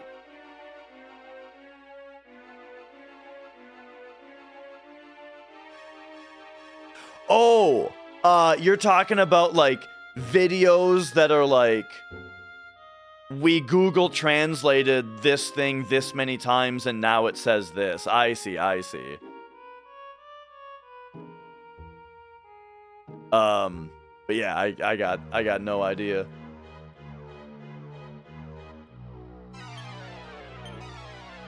Yeah, I remember seeing one of those that was funny one time, you know, like I think it was what I saw was Dark Souls like translated X times, and then maybe Mario RPG also. I feel like there's got to be something with these pillars, right? Or like looking between the pillars.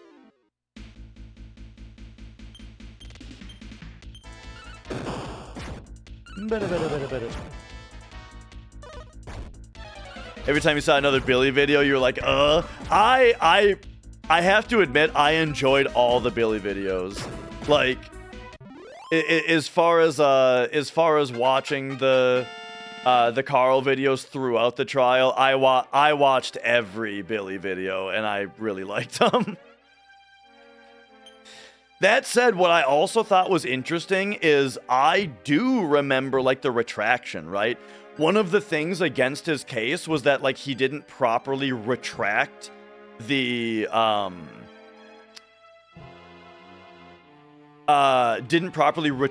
misinformation. But like I remembered it.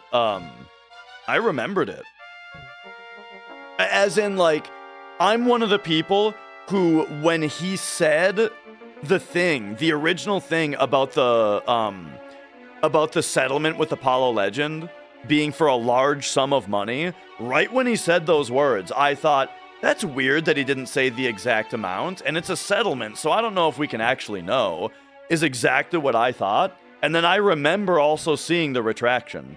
So, like, I'm not one of the people who was misled, you know, by his statements.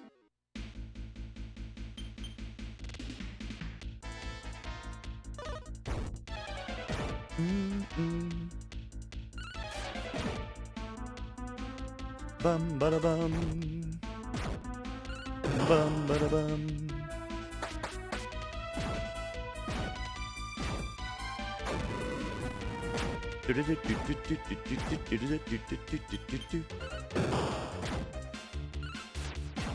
It was true, though, that the retraction was at the end of some other unrelated video, though. So, like, I don't remember what video it was part of. Like, if I wanted to go back and see it again, I wouldn't know what video it's in.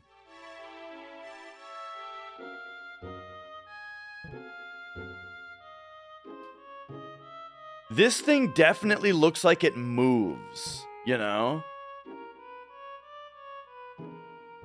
But it doesn't look like just pushing into it does anything. Pushing into the back of it doesn't do anything. I imagine you probably... Oh, what about dig? Dig seems pretty interesting, right? Man, if only there's this many, there's a lot of fights going on.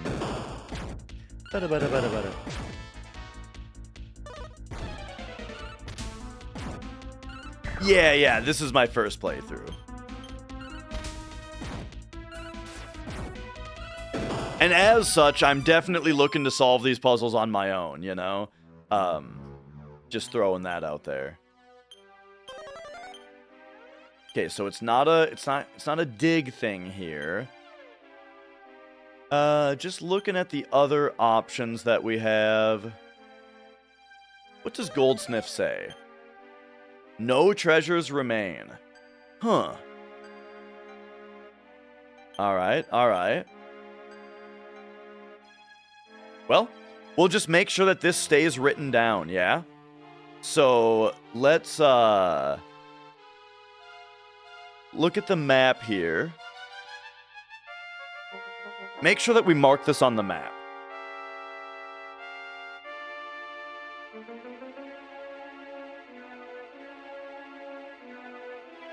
So this is going to be you.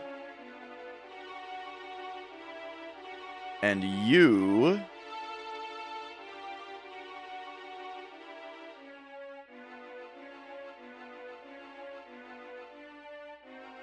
U is some kind of cave.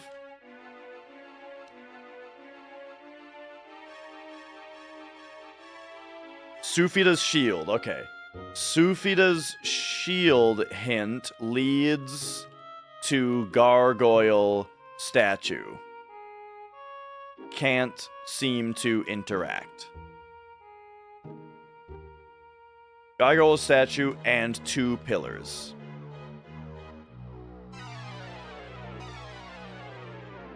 Alright, alright.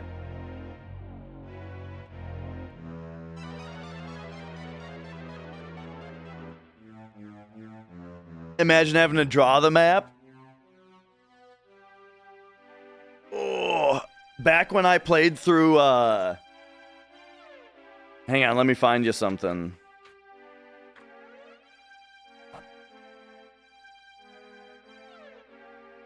Here's my crude overworld map of Zelda 2. When I played through Zelda 2, we drew a map. And then we ended up kind of abandoning the map down here because it what do you call it? It just started to be pretty easy to remember where everything was. But yeah, all the temples as well and stuff. Everything that characters, everything that NPCs said to you. Good stuff. And yeah, I'm glad to hear it, Jade.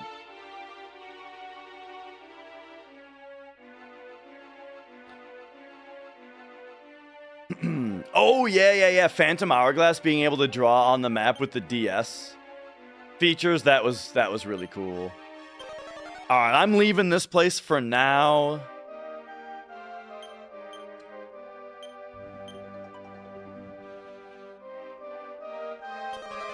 Man, it's kind of crazy. Oh yeah, maze with an eye. Isn't that like a? It's like a it's some kind of plant, right?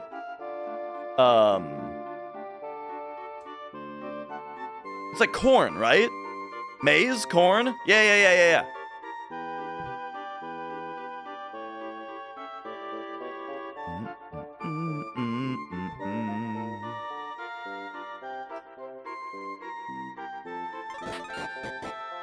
Corn, it's corn. Oh, are you talking about that song? I forgot about that. Old Cornfed, the Twitch streamer, had that song on his stream.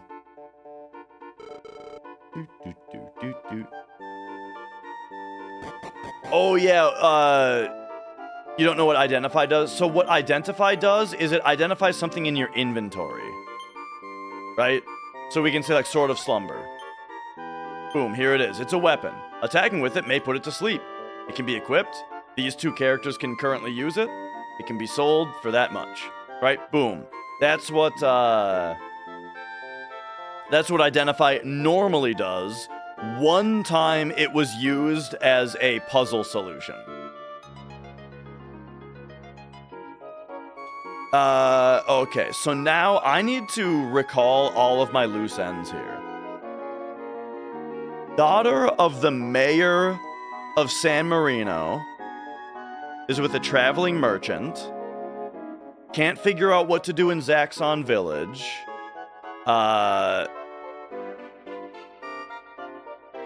Let's see. Pescani Village. Pescani Village has mermaid.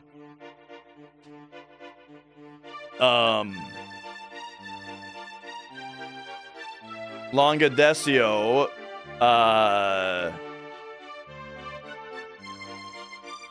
dress like ruffians.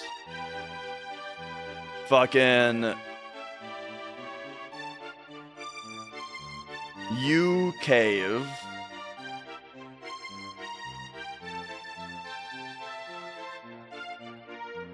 This is gargoyle statue.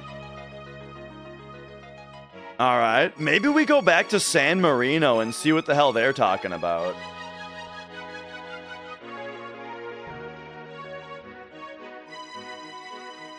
Pescani sounds like a pasta shape. It sure does. Okay, take me back to San Marino and let's see what's going on here. How many corn songs can I name? Freak on a Leash.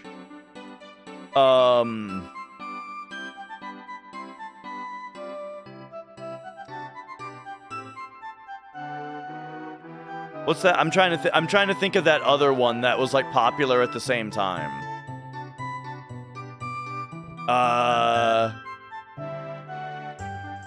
Twisted Transistor. All right, I got that one. And then they had a song called like something about return. Like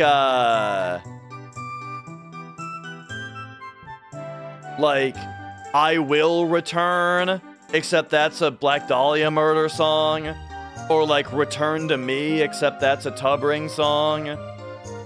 Oh yeah, Falling Away From Me was the other popular one. I guess I can't really name any Korn songs. Here we go. When the mayor left, he took the key with him. I gotta go to this place a little bit more.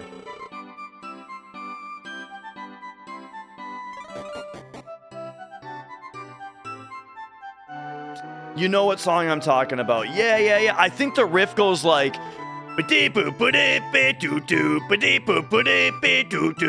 Right? Something like that. Or that might be a different... That's probably a different song.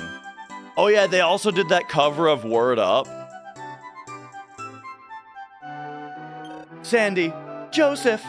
I'm so lucky. As am I, Joseph. Ah. Yeah. Oh, okay, hang on. I don't think we've talked to these folks. I think I can finally do it. Hello, Joseph told me about you. Thank you. Oh, okay.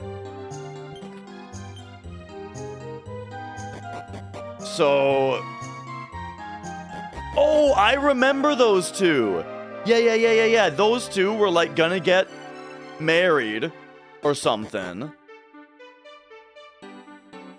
And then there was this old guy here. Sandy is truly fortunate. What she did was really stupid. Sandy came home after hearing about Muto's defeat. I don't know what to say. Oh. Okay, hang on a second. Is Sandy the daughter of the mayor? So she just came back after we So we haven't talked to people since we defeated Muto. And it seems like we should probably do that. I'm also noticing the water here as being maybe something that we can sail through. I mean, there is a dock here. Do you think that we can sail our boat into this place?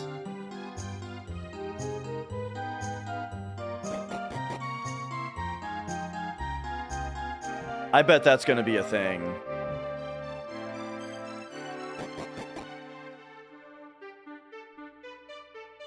Did we ride the dragon yet? I think at like the very start of the game, the dragon was in, yeah.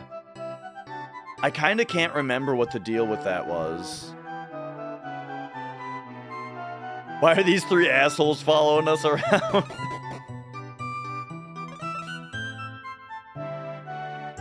Okay, hang on. Who's this? Okay, she has to rest. She's a star.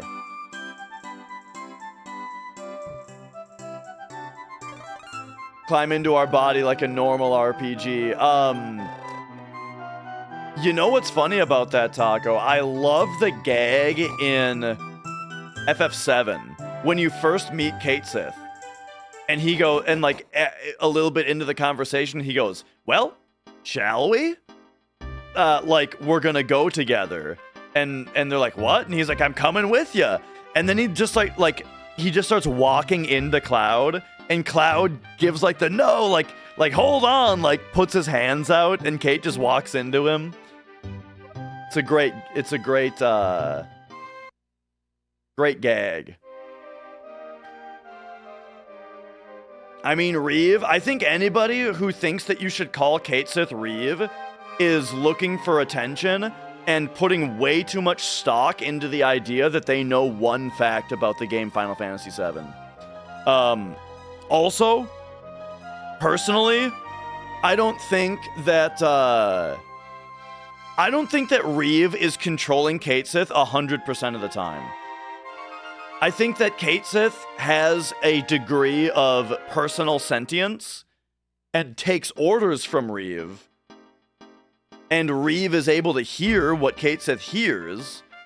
But it doesn't really make sense, the idea that Reeve is constantly controlling Kate Sith, right? That would be too conspicuous. It doesn't make sense.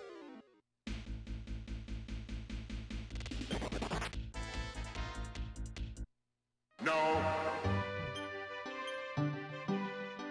All right. So back in San Marino,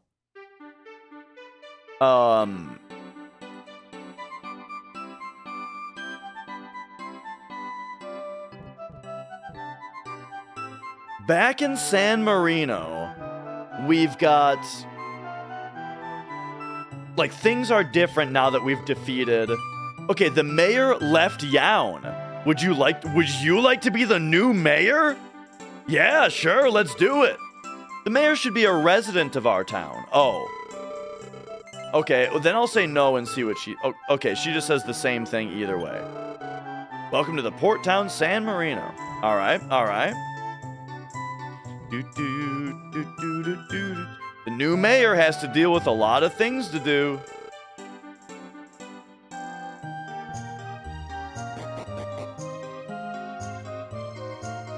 Okay, there's that guy. Oh, but wait. Okay, hang on. This guy. When the mayor left, he took the key with him, so we gotta find the mayor now? Okay, so San Marino. We have to find the mayor. Alright, we gotta bring this up again.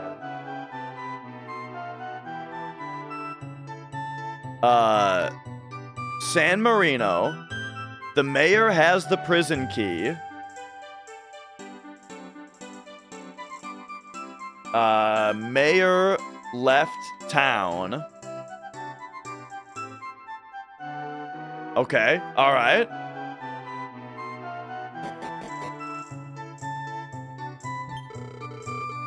World is a better place now that Mudo's gone, but the Prince of Rydok is still missing. The Prince of Rydok is still missing. Right, we gotta look into that probably. Let me tell you, this game opened up to a degree that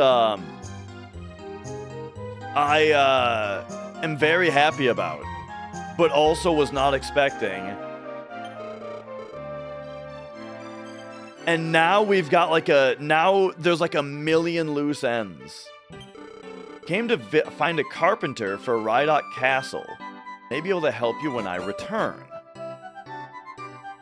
Oh! Mother! Mother? Hassan? Mother, you don't need to worry anymore. Oh, it's so good to have you back. Honey, Hassan has truly returned. Huh? Can't you see I'm busy? Hey, didn't you hear me?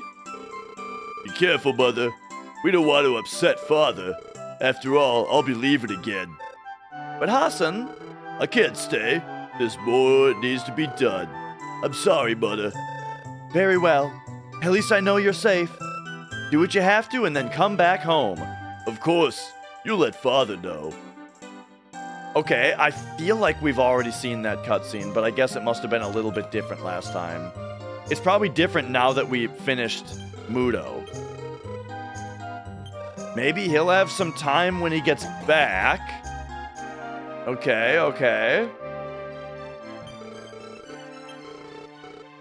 I mean, aren't you gonna be... Okay, he's gotta be...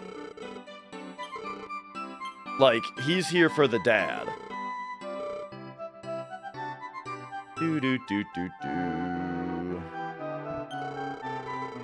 Have you heard? The King and Queen of Rydok have been cured.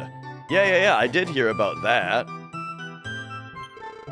What will you do now that the Demon King is gone?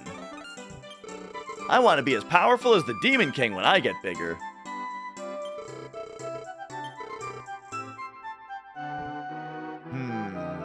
So here we just got the bank.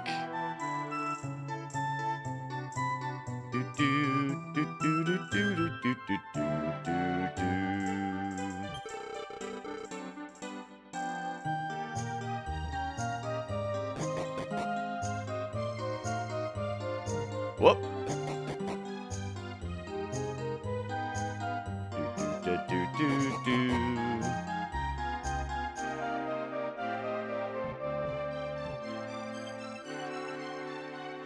And then there's the port, and then up here I remember there being some buildings I have. Oh, I can't ignore the cat. Up here, I think, there's some stuff I haven't seen yet.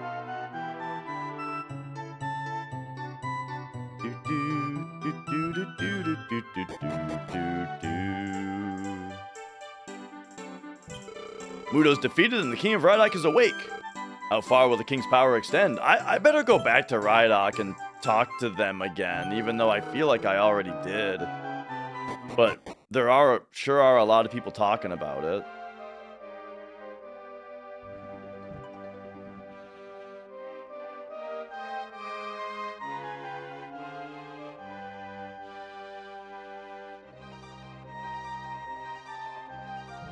Alright, I feel like this is going to be another day where I made 0 progress.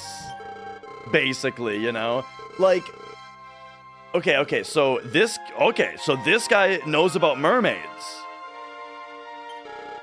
They were so pretty, I'm telling you, mermaids are real. The Northern Reefs?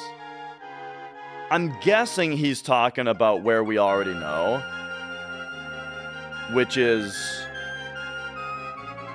Actually, where was that town? With the mermaids. That was, Pescani Village, letter T. Oh, wait a second. I wouldn't exactly call this north. So, right now, we're in San Marino. Which is B. So maybe we ought to look up here at the reefs and see if we can find any mermaids? Because if we can find a mermaid that then allows us to communicate with the mermaid there, that could be a big deal.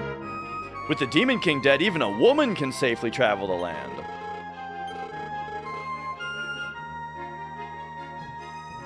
The King and Queen of Rydok have awakened. Alright, I'm gonna have to go talk to that King and Queen again. A young man who looked like the Prince of Rydok defeated Muto. Yeah, we better get back in there. Always talking about her knight in shining armor.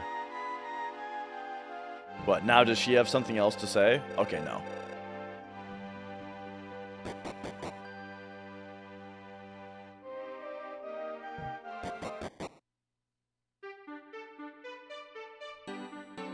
Found a mermaid in Dragon's Crown. I did not play very much Dragon's Crown at all. I'm not a fan of beat 'em ups, you know? I just can't do beat 'em ups, man.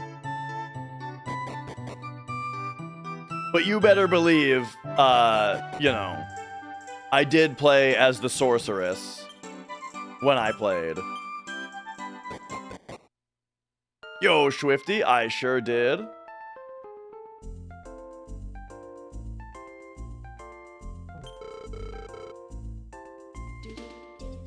I can't...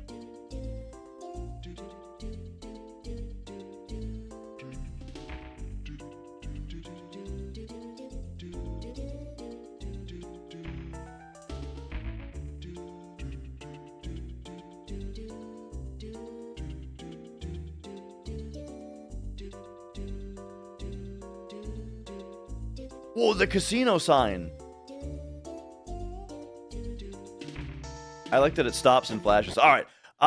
Might and Magic. I don't think so. I've played Wizards and Warriors. do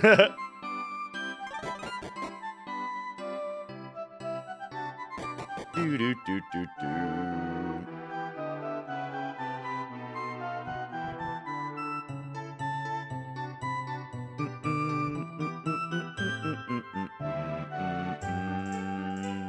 Okay, so the leads that I can get from this place are like that I should maybe go back to. I should maybe go through the dock again.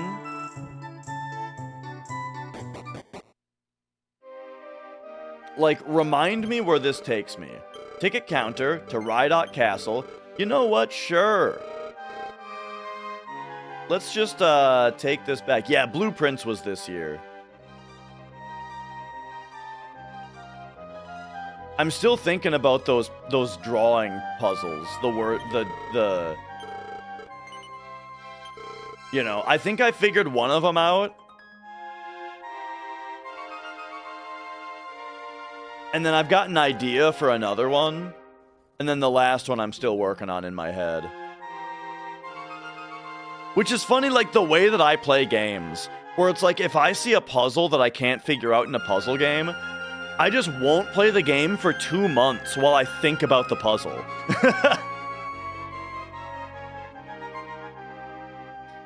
What I think of Jonathan Blow's new game, very similar to The Witness. I don't think that it's a game that you're really gonna understand by watching the trailer.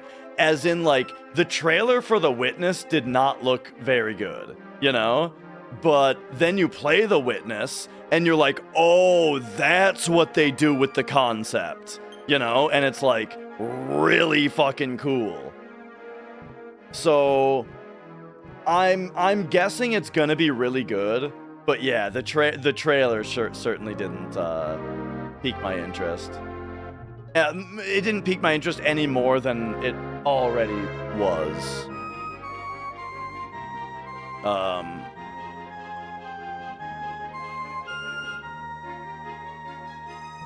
And yo, TK, oh, I'm doing pretty well.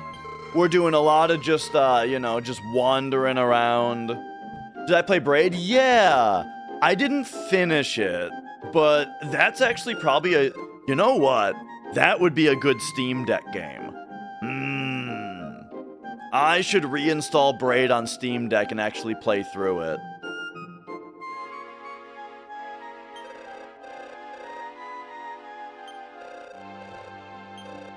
Here, we'll save the game here.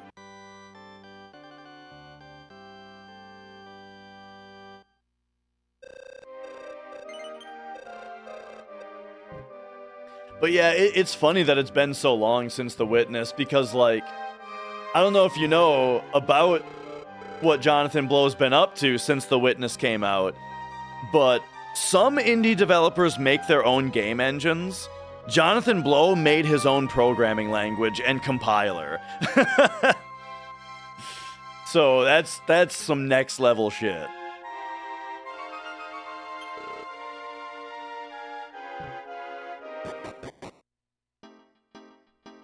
All right. Yeah, I think I've seen the Soulja Boy clip because they show it in Indie Game the Movie, right?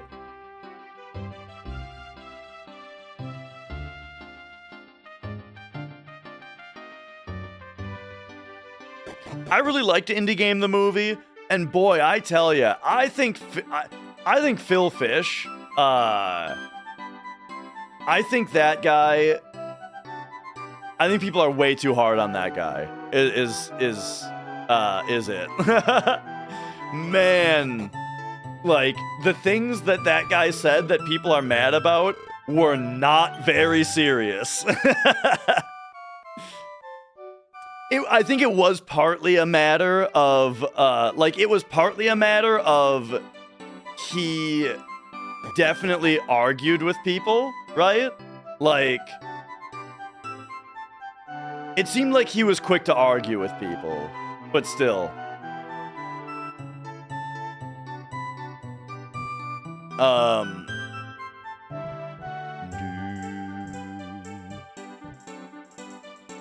Like what? I remember one big thing was that, like, he's saying that, like, at that point in time, Japanese games sucked. Or Japanese games sucked. Which, like, yeah, that, like, it's not exact. I wouldn't say that that's exactly true, but, like, a lot of people did think that at the time. There was a time where the Western game market was really exploding, you know, more than it ever had before. And a lot of that was a lot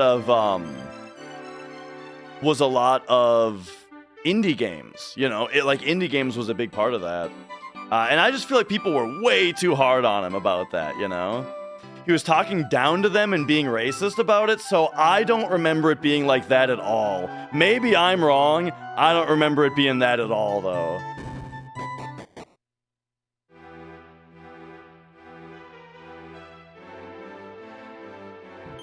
So I think, okay, yes, we heard about Muto's defeat. I feel like we talked to everybody in this area forever ago.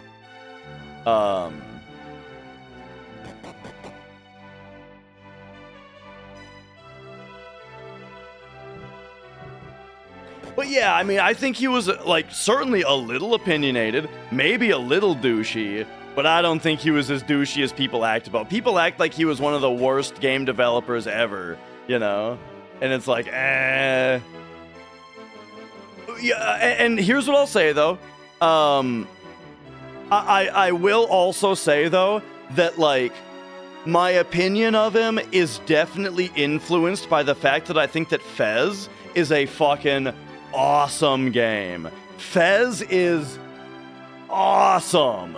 And so and so that's gonna make me give him a lot of leeway. Because, you know, I think that when people can fucking deliver, then I don't care if they're kind of douchey about it.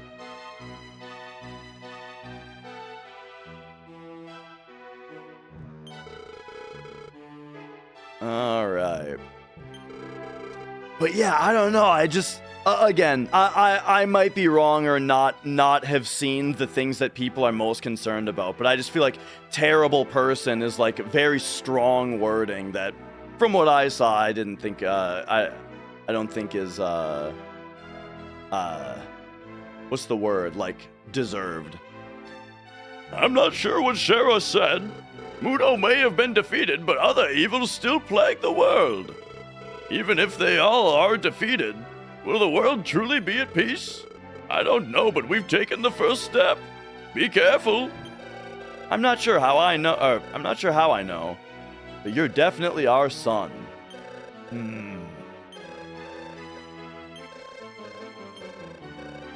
Okay. When Muto was defeated, the Shrine of Dama was restored. That's right. We've seen that. Yeah, we've seen all this stuff, man. I've got a big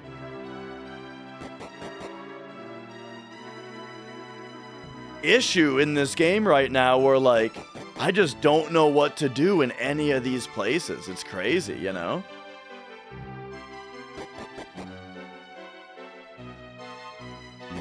Do. Dun.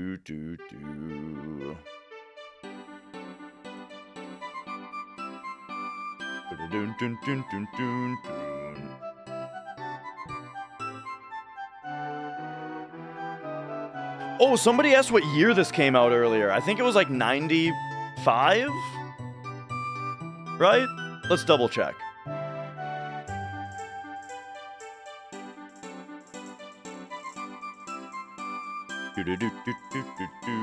Dragon Quest 6. 1995. Dee-doo-da-dee-da-dee-dee.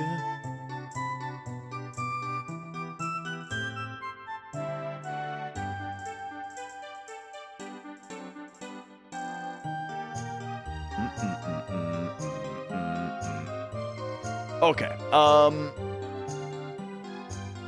Sorry, I'm catching up on the Discord thing that I posted earlier.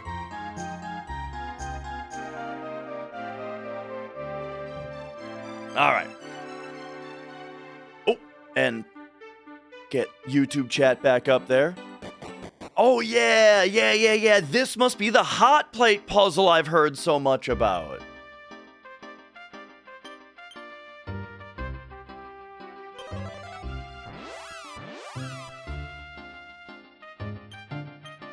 Wait a second.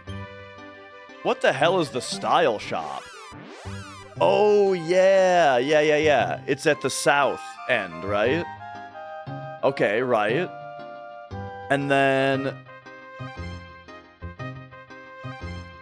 we gotta check out the northern reefs for the mermaids, right? Let me, you know what I haven't done in a minute is checked if there's anywhere else that I can get to, you know?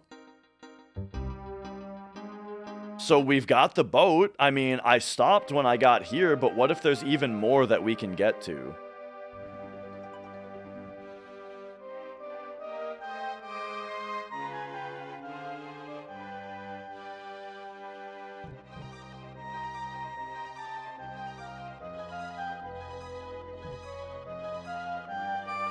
Okay, I remember this. This is like, it's just a strip of land. Right, we gotta find these mermaids.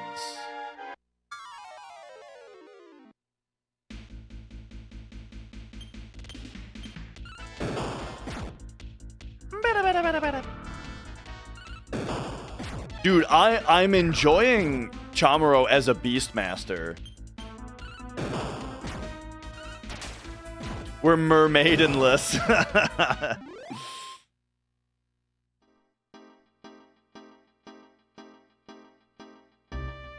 Yeah, this is just land. Nothing else to it. Oh, loose ends. I just remembered also. Crest puzzle in Dream Hole.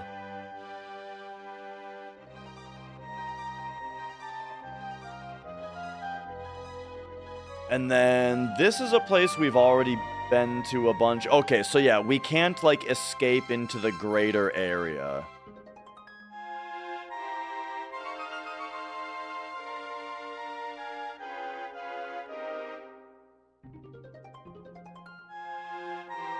And then if I come back this way, it's just back to the water gate basically, right?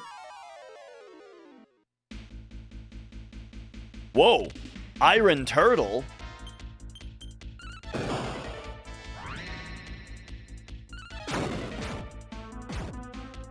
I think the Super Famicom looks cooler than the Super Nintendo, yeah. Oh, okay. So, Spirit Punch is not good on these guys.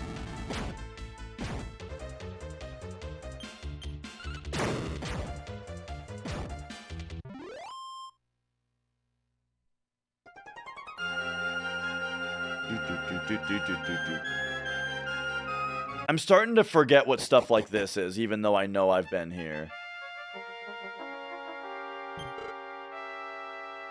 This is just a mumbling old man down here.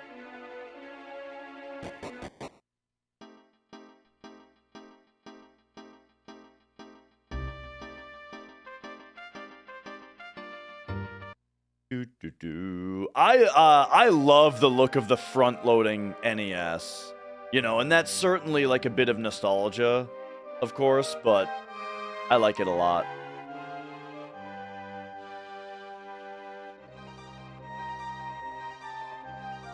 So there's this cave up here. Man, what if there's just like someone I need to meet in the cave? What if there's just part of this cave I haven't seen yet?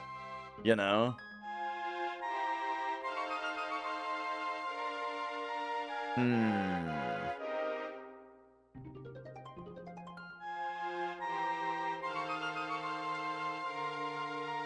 I feel like we gotta go back to Dream World.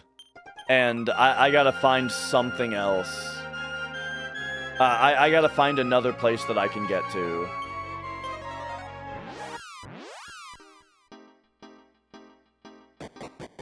Remember when we finally beat that tower?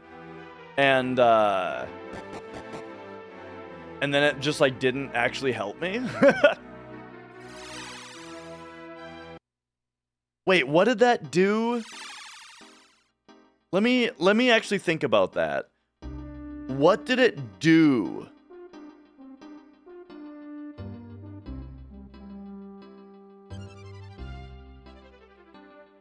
Wait, what the hell is this?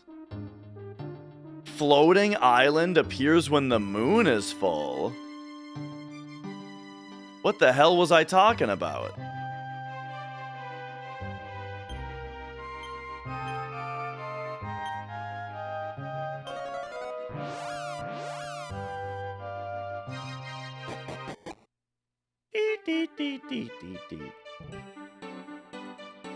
Oh, that was the land of happiness. We did that. Okay, we did this.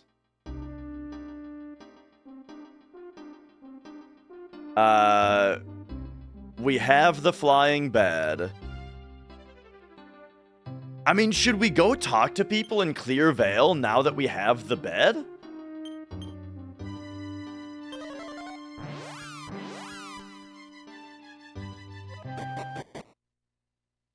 The land of happiness out by the airport? It wasn't very happy in this game. Whoops. I came here after hearing a rumor about the flying bed. Something like that. I figured this would be a great place. I dreamt I was born into a better society.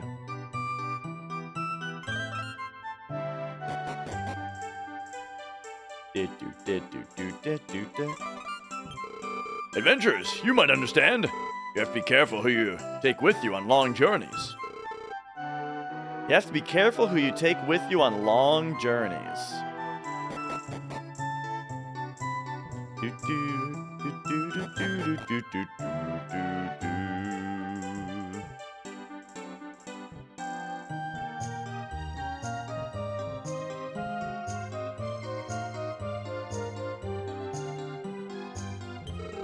Hey, did you see that? No? I wish I knew. My bed really was the flying bed. Okay, yeah. We did that. I mean, what if we... Oh, we found a gold. How about that? The flying bed flew out of the second story. Yeah, okay. So people here are talking about the flying bed. Right. This was the place where we had to get the badge of courage.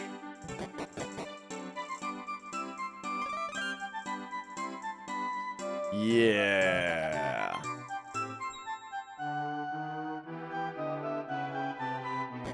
I'm still trying to find that Metal King also.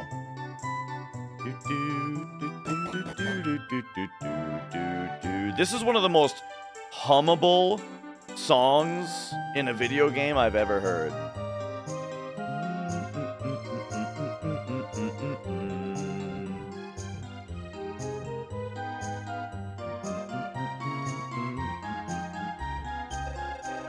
Don't understand why I'm so drawn to this person. Maybe it's love. Oh, I'm in love with this young girl. I feel as if I'm riding the bed through the sky. It's like that song. In dreams. Dream, dream, dream, dream, dreams. You know the song I'm talking about?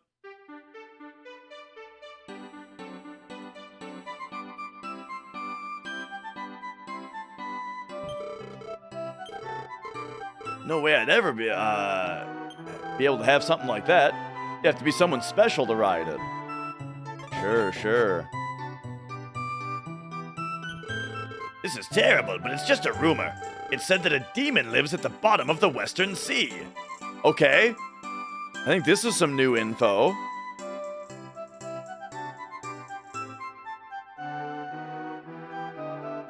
A demon lives at the bottom of the Western Sea.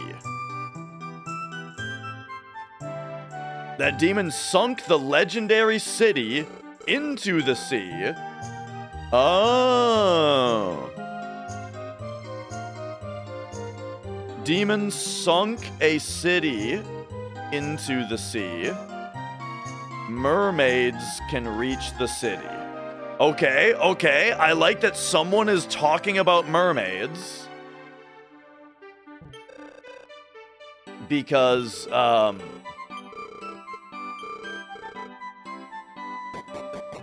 you know, any mention of mermaids is good. Because at some point, someone's got to say something that will give us the info that we need to actually interact with the mermaid that we know about.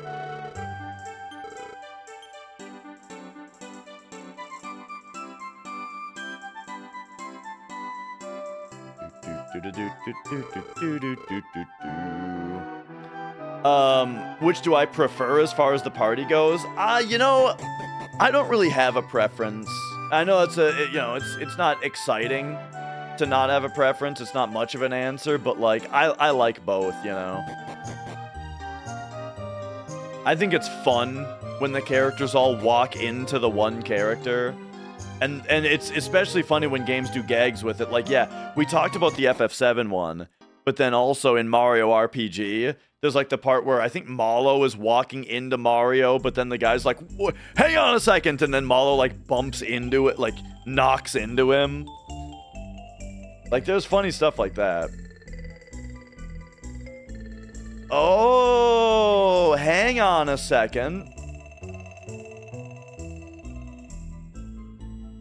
The city sunken into the Western Sea must be this.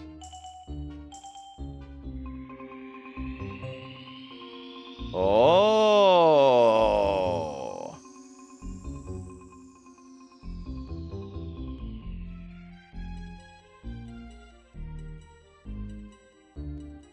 Can we see any clues down there?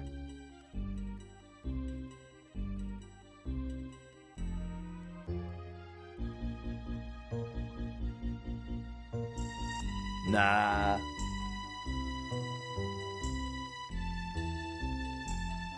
Okay, well.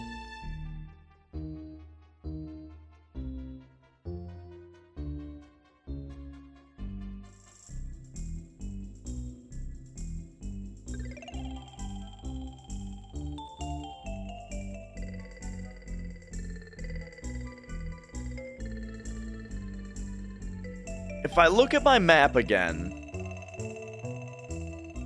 can't help but notice I've never been over here.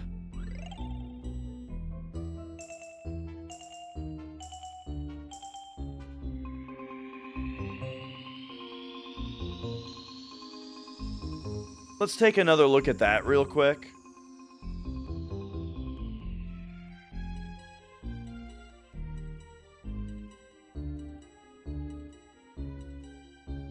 I tell you, at some point, we're gonna find the thread to pull, and this whole mystery is gonna unravel.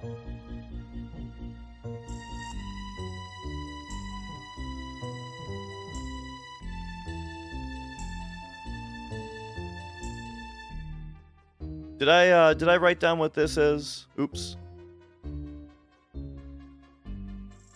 No? What the hell is this?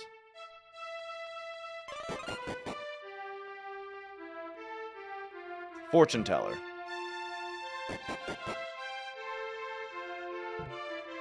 And let's be reminded what this lady said to us. I remember it being kind of useless. The magic city Calberona once existed on an eastern island. You would do well to find it. Oh. The magic city once existed on the eastern islands. Okay, okay. I can only imagine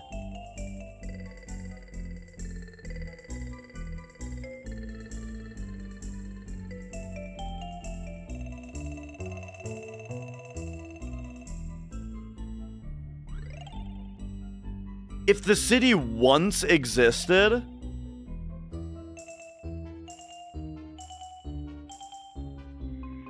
I can only imagine it fell down the hole, right? But the hole only led to the crest puzzle. What was M again?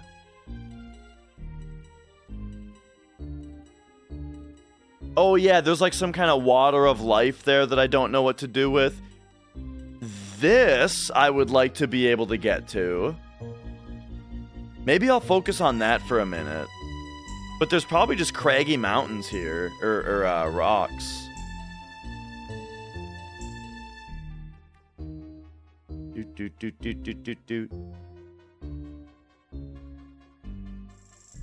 Yeah, I gotta go back to Island Boat and figure that out. Okay, so, I think we have the Water of Life, yeah.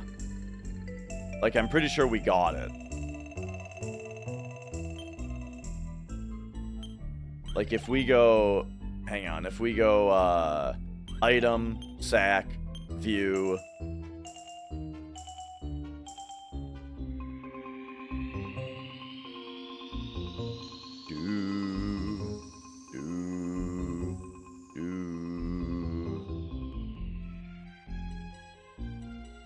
Oh, I don't know. Whatever.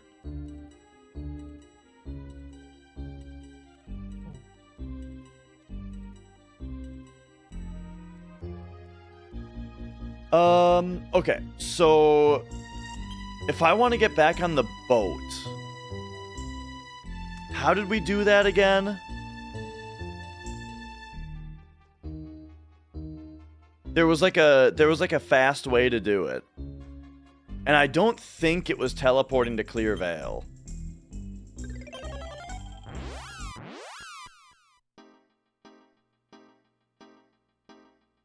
Well, I'll tell you, Alucard, if any of your guesses turned out to be right, it would be a really boring way to have the puzzle solved. would be to have, you know, someone else solve it for me. I appreciate that you're interested, but I am worried that you're going to be right about something, and then all of this tension that we're building up from, you know, from the mystery is going to just disappear without a payoff.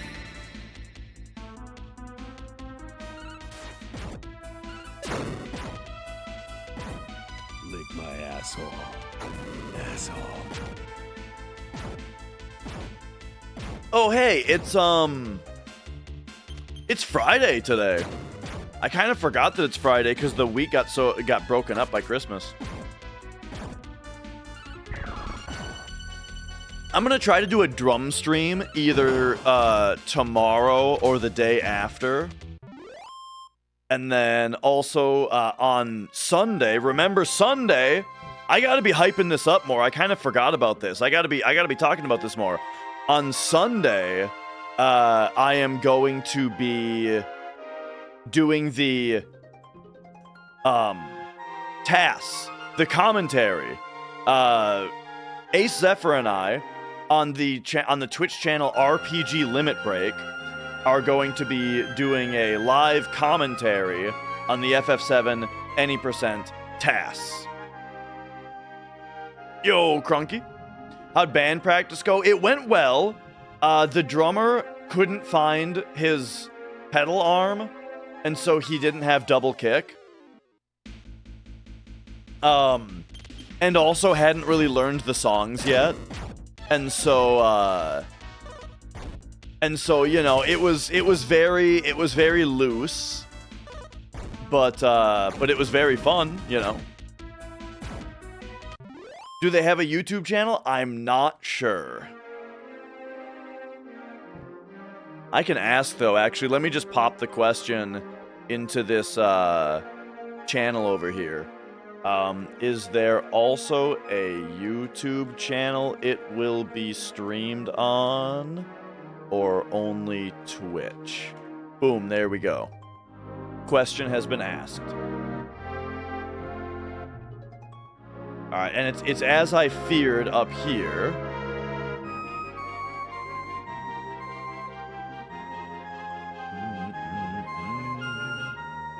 How was the chemistry? Friendly-wise, definitely very good. Music-wise, it was difficult to tell because I think we still need to learn, like, they still need to learn the songs more closely. Because what I'll say is I never realized how weird the song I wrote is, like, structurally. Like, there's a lot of parts that only repeat 3 times instead of 2 or 4. And there's also a lot of parts that only have, like, 3 or 6 measures to a bar instead of 4 or 8. So, like, yes, structurally the song is, again, a bit weirder than I had realized, because I'm the person who wrote it, so it just flows really naturally to me, you know? But the fact that, like, the guitar solo is in 4/4, and then it ends kind of abruptly into a 6/8 transition, and then it's 4 measures of 6/8, and then it goes back into 4/4. But when it goes back into 4/4, the snares are doing like a triplet thing that makes it sound like it's not necessarily 4/4 if you're not paying attention to it. So it's like, okay. It's a little weirder than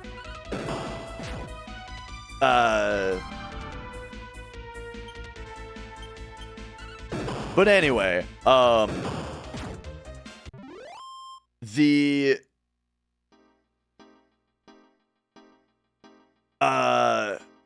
what kind of covers are we doing though? For sure, we're learning Crystal Mountain. We're gonna be doing Crystal Mountain, no question.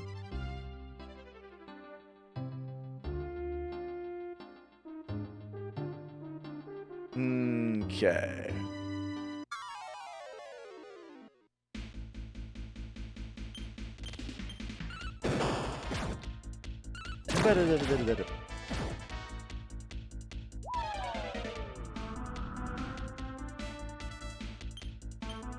But yeah, it's definitely, I like switching between 4 and 6 a lot.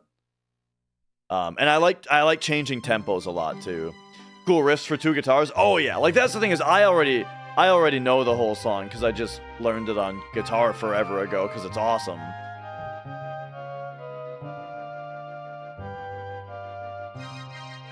So that puts us up here.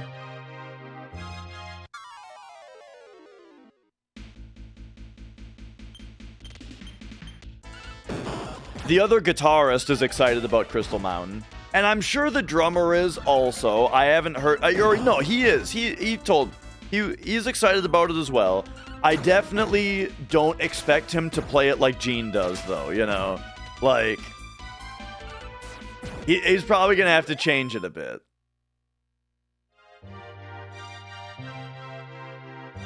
Rotting Corpse would like to join the party. Its name is Smith? Yeah, alright, buddy. He climbed in the wagon. Info. Smith. Rotting Corpse. Alright, buddy, welcome.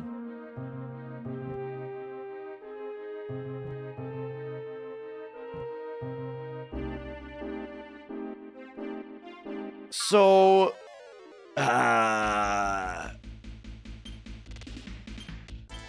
we've already looked through all this stuff, man. Bum, ba-da-bum. Right. Rotting Corpse, look, you can join the party, but you're gonna have to start showering regularly.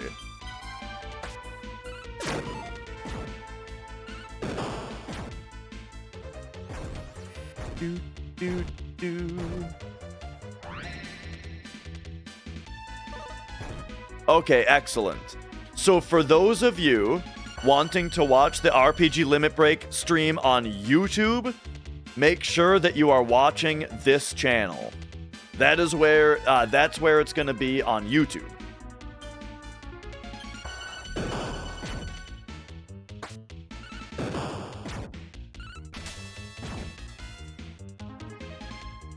On Twitch, it will be here.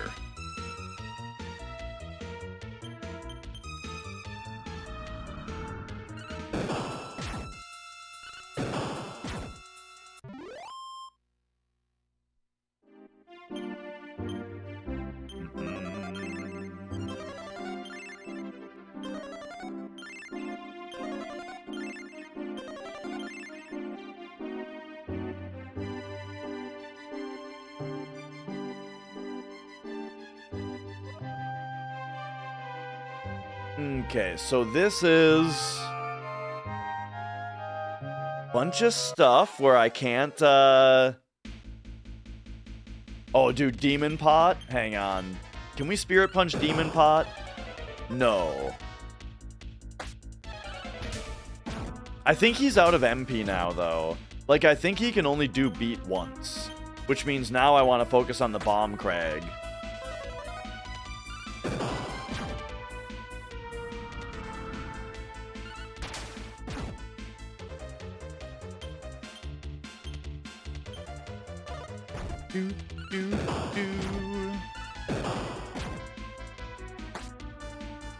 Oh man, dude, these sweep kicks are not connecting.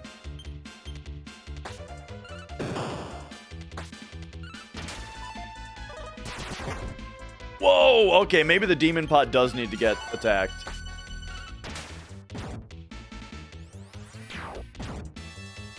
Right, they kind of look like an angry meatwad.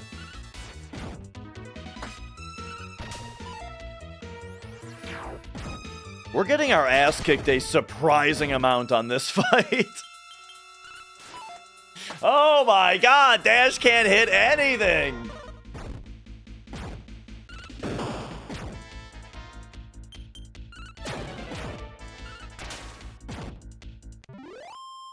There we go. You know what, something I gotta check is... Okay, so you are still not maxed on Fighter. You are level 2 on Paladin. You are level 3 on Beastmaster. And you are still level 7 on Wizard. Oh, and then let's do one of these. Stupid babies need the most attention.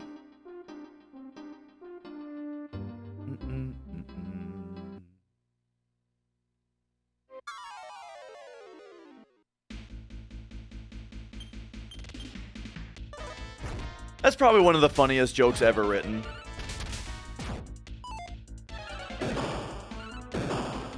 Bum ba da bum.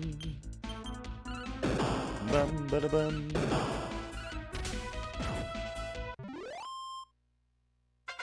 The Hell Pirates.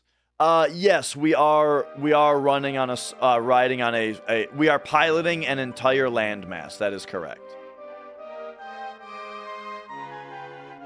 So, wait a second, actually.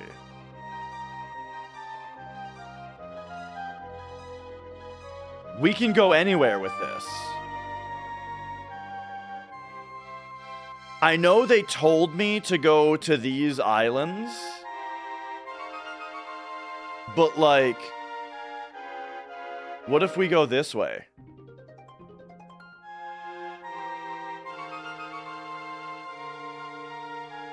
Okay, and now we're over here.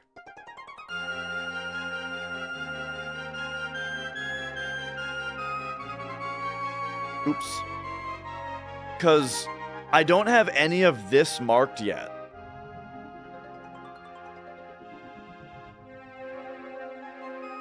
I feel like I already did this and it was a, hang on a second. Oh no, we can't actually stand on that? Alright.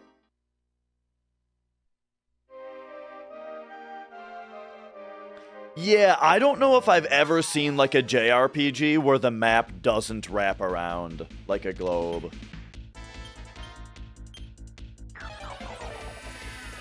Oh? New paladin move?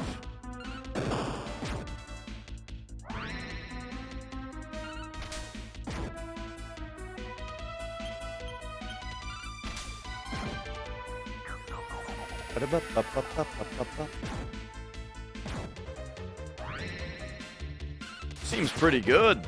Whoa! Nice crit. I feel like I don't get crits very often.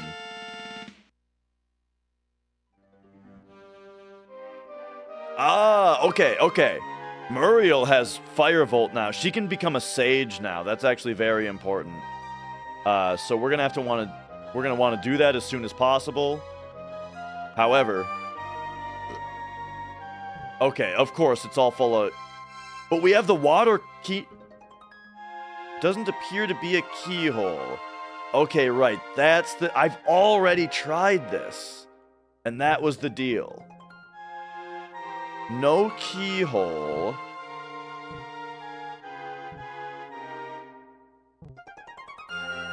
And then it's all surrounded.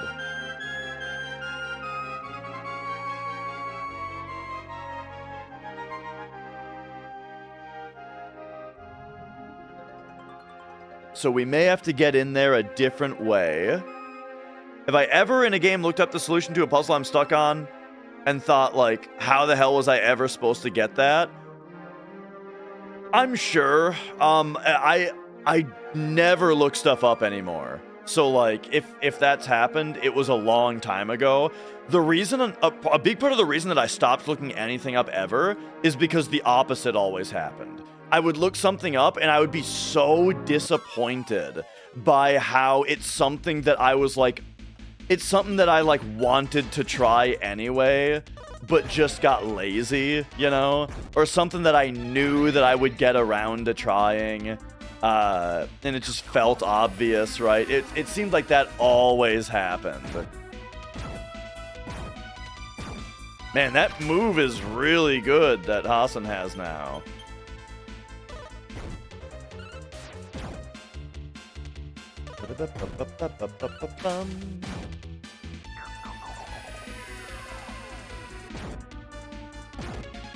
I did play Baba Is You. So I tried to play that on stream, and the game is really cool. It's really cool. It's like nothing else I've ever played before. However, it wasn't a very good stream game, I don't think, because it was a lot of me just sitting there. Just sitting there thinking really hard, you know what I mean? And so, yeah, I quit streaming it because of that. The legendary city of magic, Calberona. Okay, so both fortune tellers are talking about Calberona.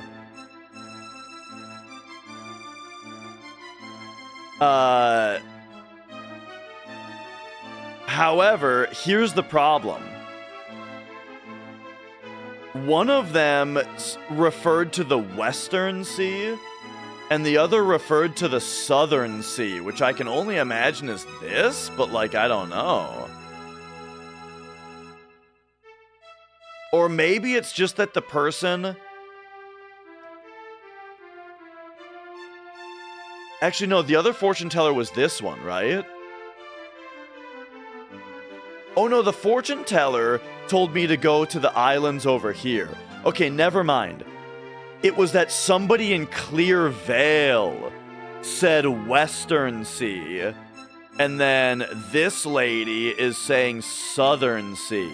They're probably talking about the same thing.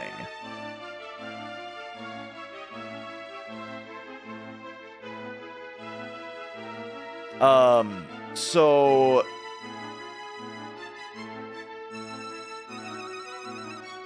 Okay, so the magic city of Calberona definitely seems to be like the next thing that I'm supposed to do.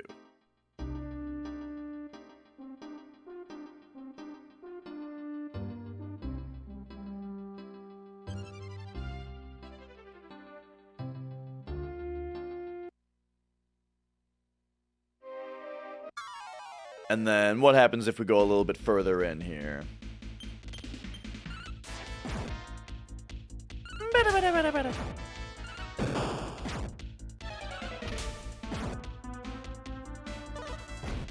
Do do do do do do.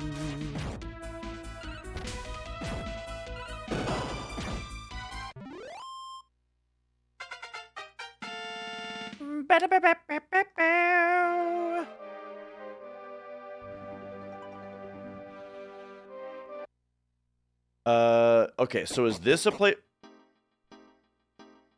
Hello? Where am I?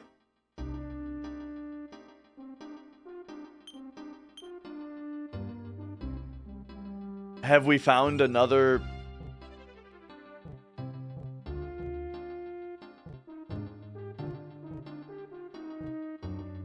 Have we found another thing that I don't know how to interact with or what to do with?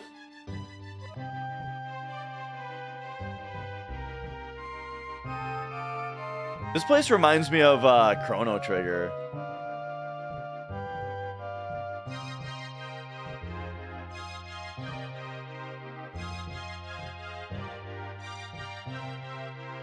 Okay, okay.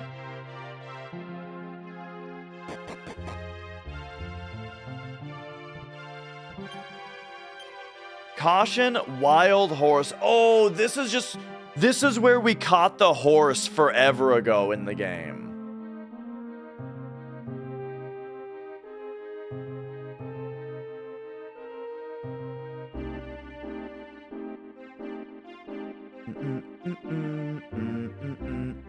There's also a... Oh yeah, we repaired that hole in the world already also.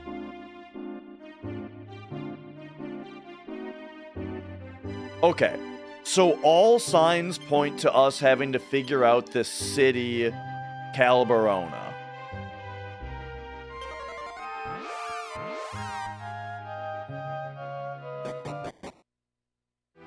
But very importantly, though, Muriel has mastered Wizard. And you know what that means. That means she is now able to be a sage.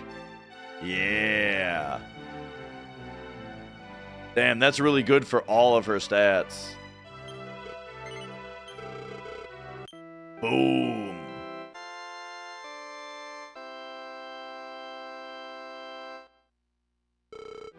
Okay, okay, wunderbar.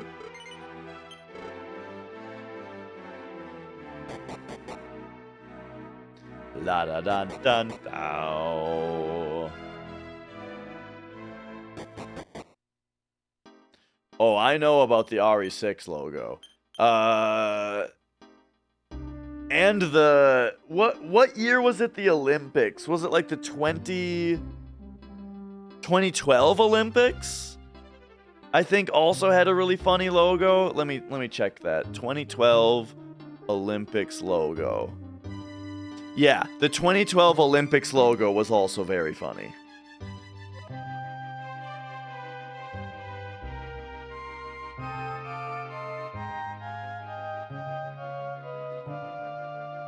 Oh, yeah. The Mario Galaxy logo where the sparkling letters say "You are gay." What advice can I give to somebody who wants to get better at explaining things? I've never thought about it.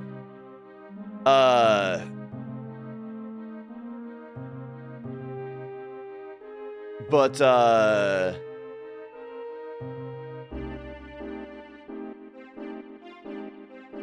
let me think about that for a second. I mean, generally, I just try to think about someone who doesn't know anything about the topic, right?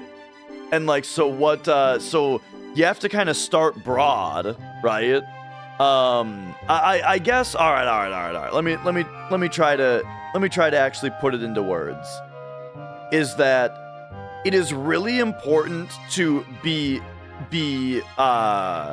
very early on, state what the purpose of what you're explaining is in the first place. You know what I mean? Like, don't get into details before somebody knows what it is your goal even is with what you're trying to achieve. You know what I mean?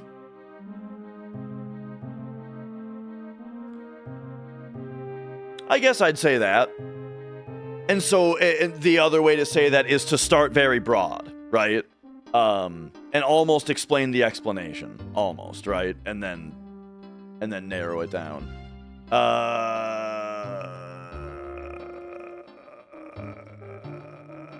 Clear Veil, is that?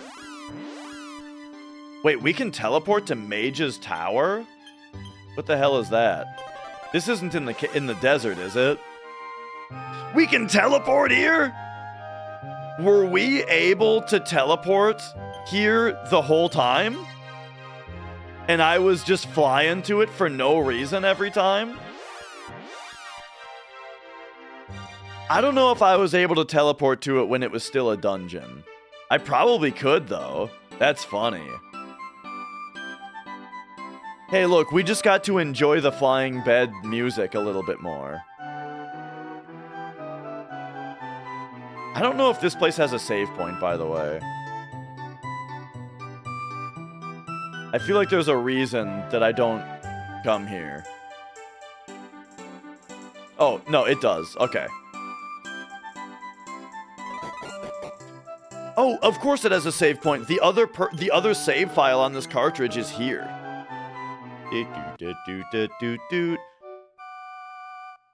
Okay, so I feel like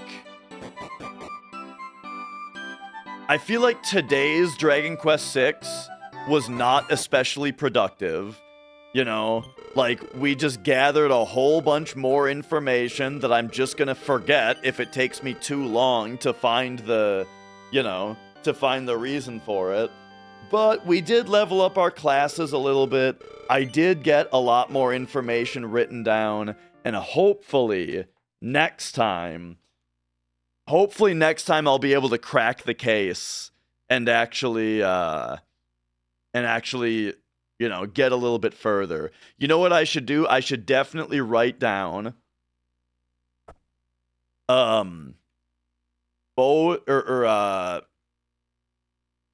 fortune teller is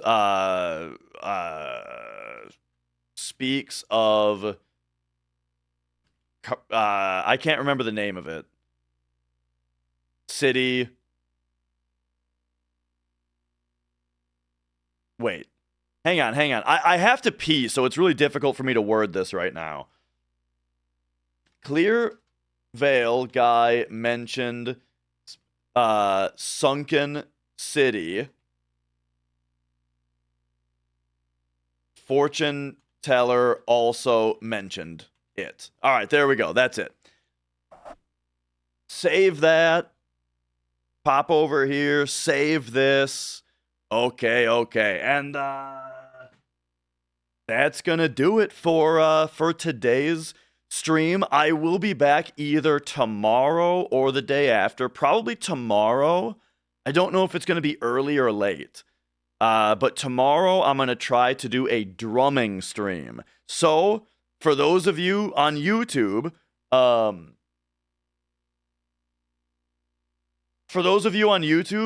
I can't, if you're interested in the drum streams, hang on, twitch.tv. If you're interested in the drum streams, I can't do them on YouTube. They have to be Twitch only. And so make sure, if you're interested in seeing the drumming streams, make sure to follow my Twitch channel. But there you go. I'm going to try to do a drumming stream very soon. Tomorrow, I'm going to try to do it tomorrow. And then remember, again, on Sunday, on RPG Limit Break, I'm doing the Final Fantasy VII TAS commentary. So hopefully I'll see you guys for those. And then after that, we're back to just regularly scheduled Regularly scheduled. Dismantle the Dictator by Revocation. I have only heard Revocation's newest 2 albums. So if it's not on Nether Heaven or what's the other one? What's their new album even called? Masters of Reality or something like that? Hang on, Revocation. Their newest album is called New Gods, New Masters. That's it. I've heard that one in Nether Heaven, and that's it. But all right, there we go. Highlight message to Twitch rewards. Oh no, I don't care. I don't care about highlighted messages on Twitch. But I don't even know if they show up highlighted on the chat that I use. I use a combined chat that's part of my bot, and I'm not sure if it even highlights those if I did them. All right. Their early stuff is really fun. I'll definitely check it out at some point because I really like their new couple albums, and so yeah, for sure I will be listening to. I'll be going back in their catalog and listening to some older stuff too. But yeah. All right. Let's say goodbye to YouTube, and then on Twitch, let's do a raid. How about that, right? So, YouTube, have a good night. We'll see you soon. Hopefully, we see you for the drum stream on Twitch tomorrow. Have I ever drummed with a chicken drumstick? All right, bye, YouTube. See you later. All right, and for Twitch, let's go see who is streaming.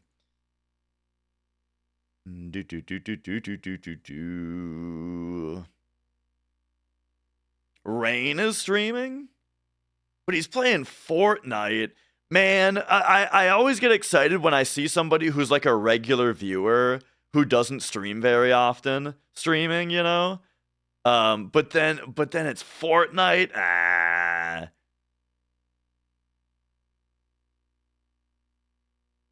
Master Knives is playing. What is he playing?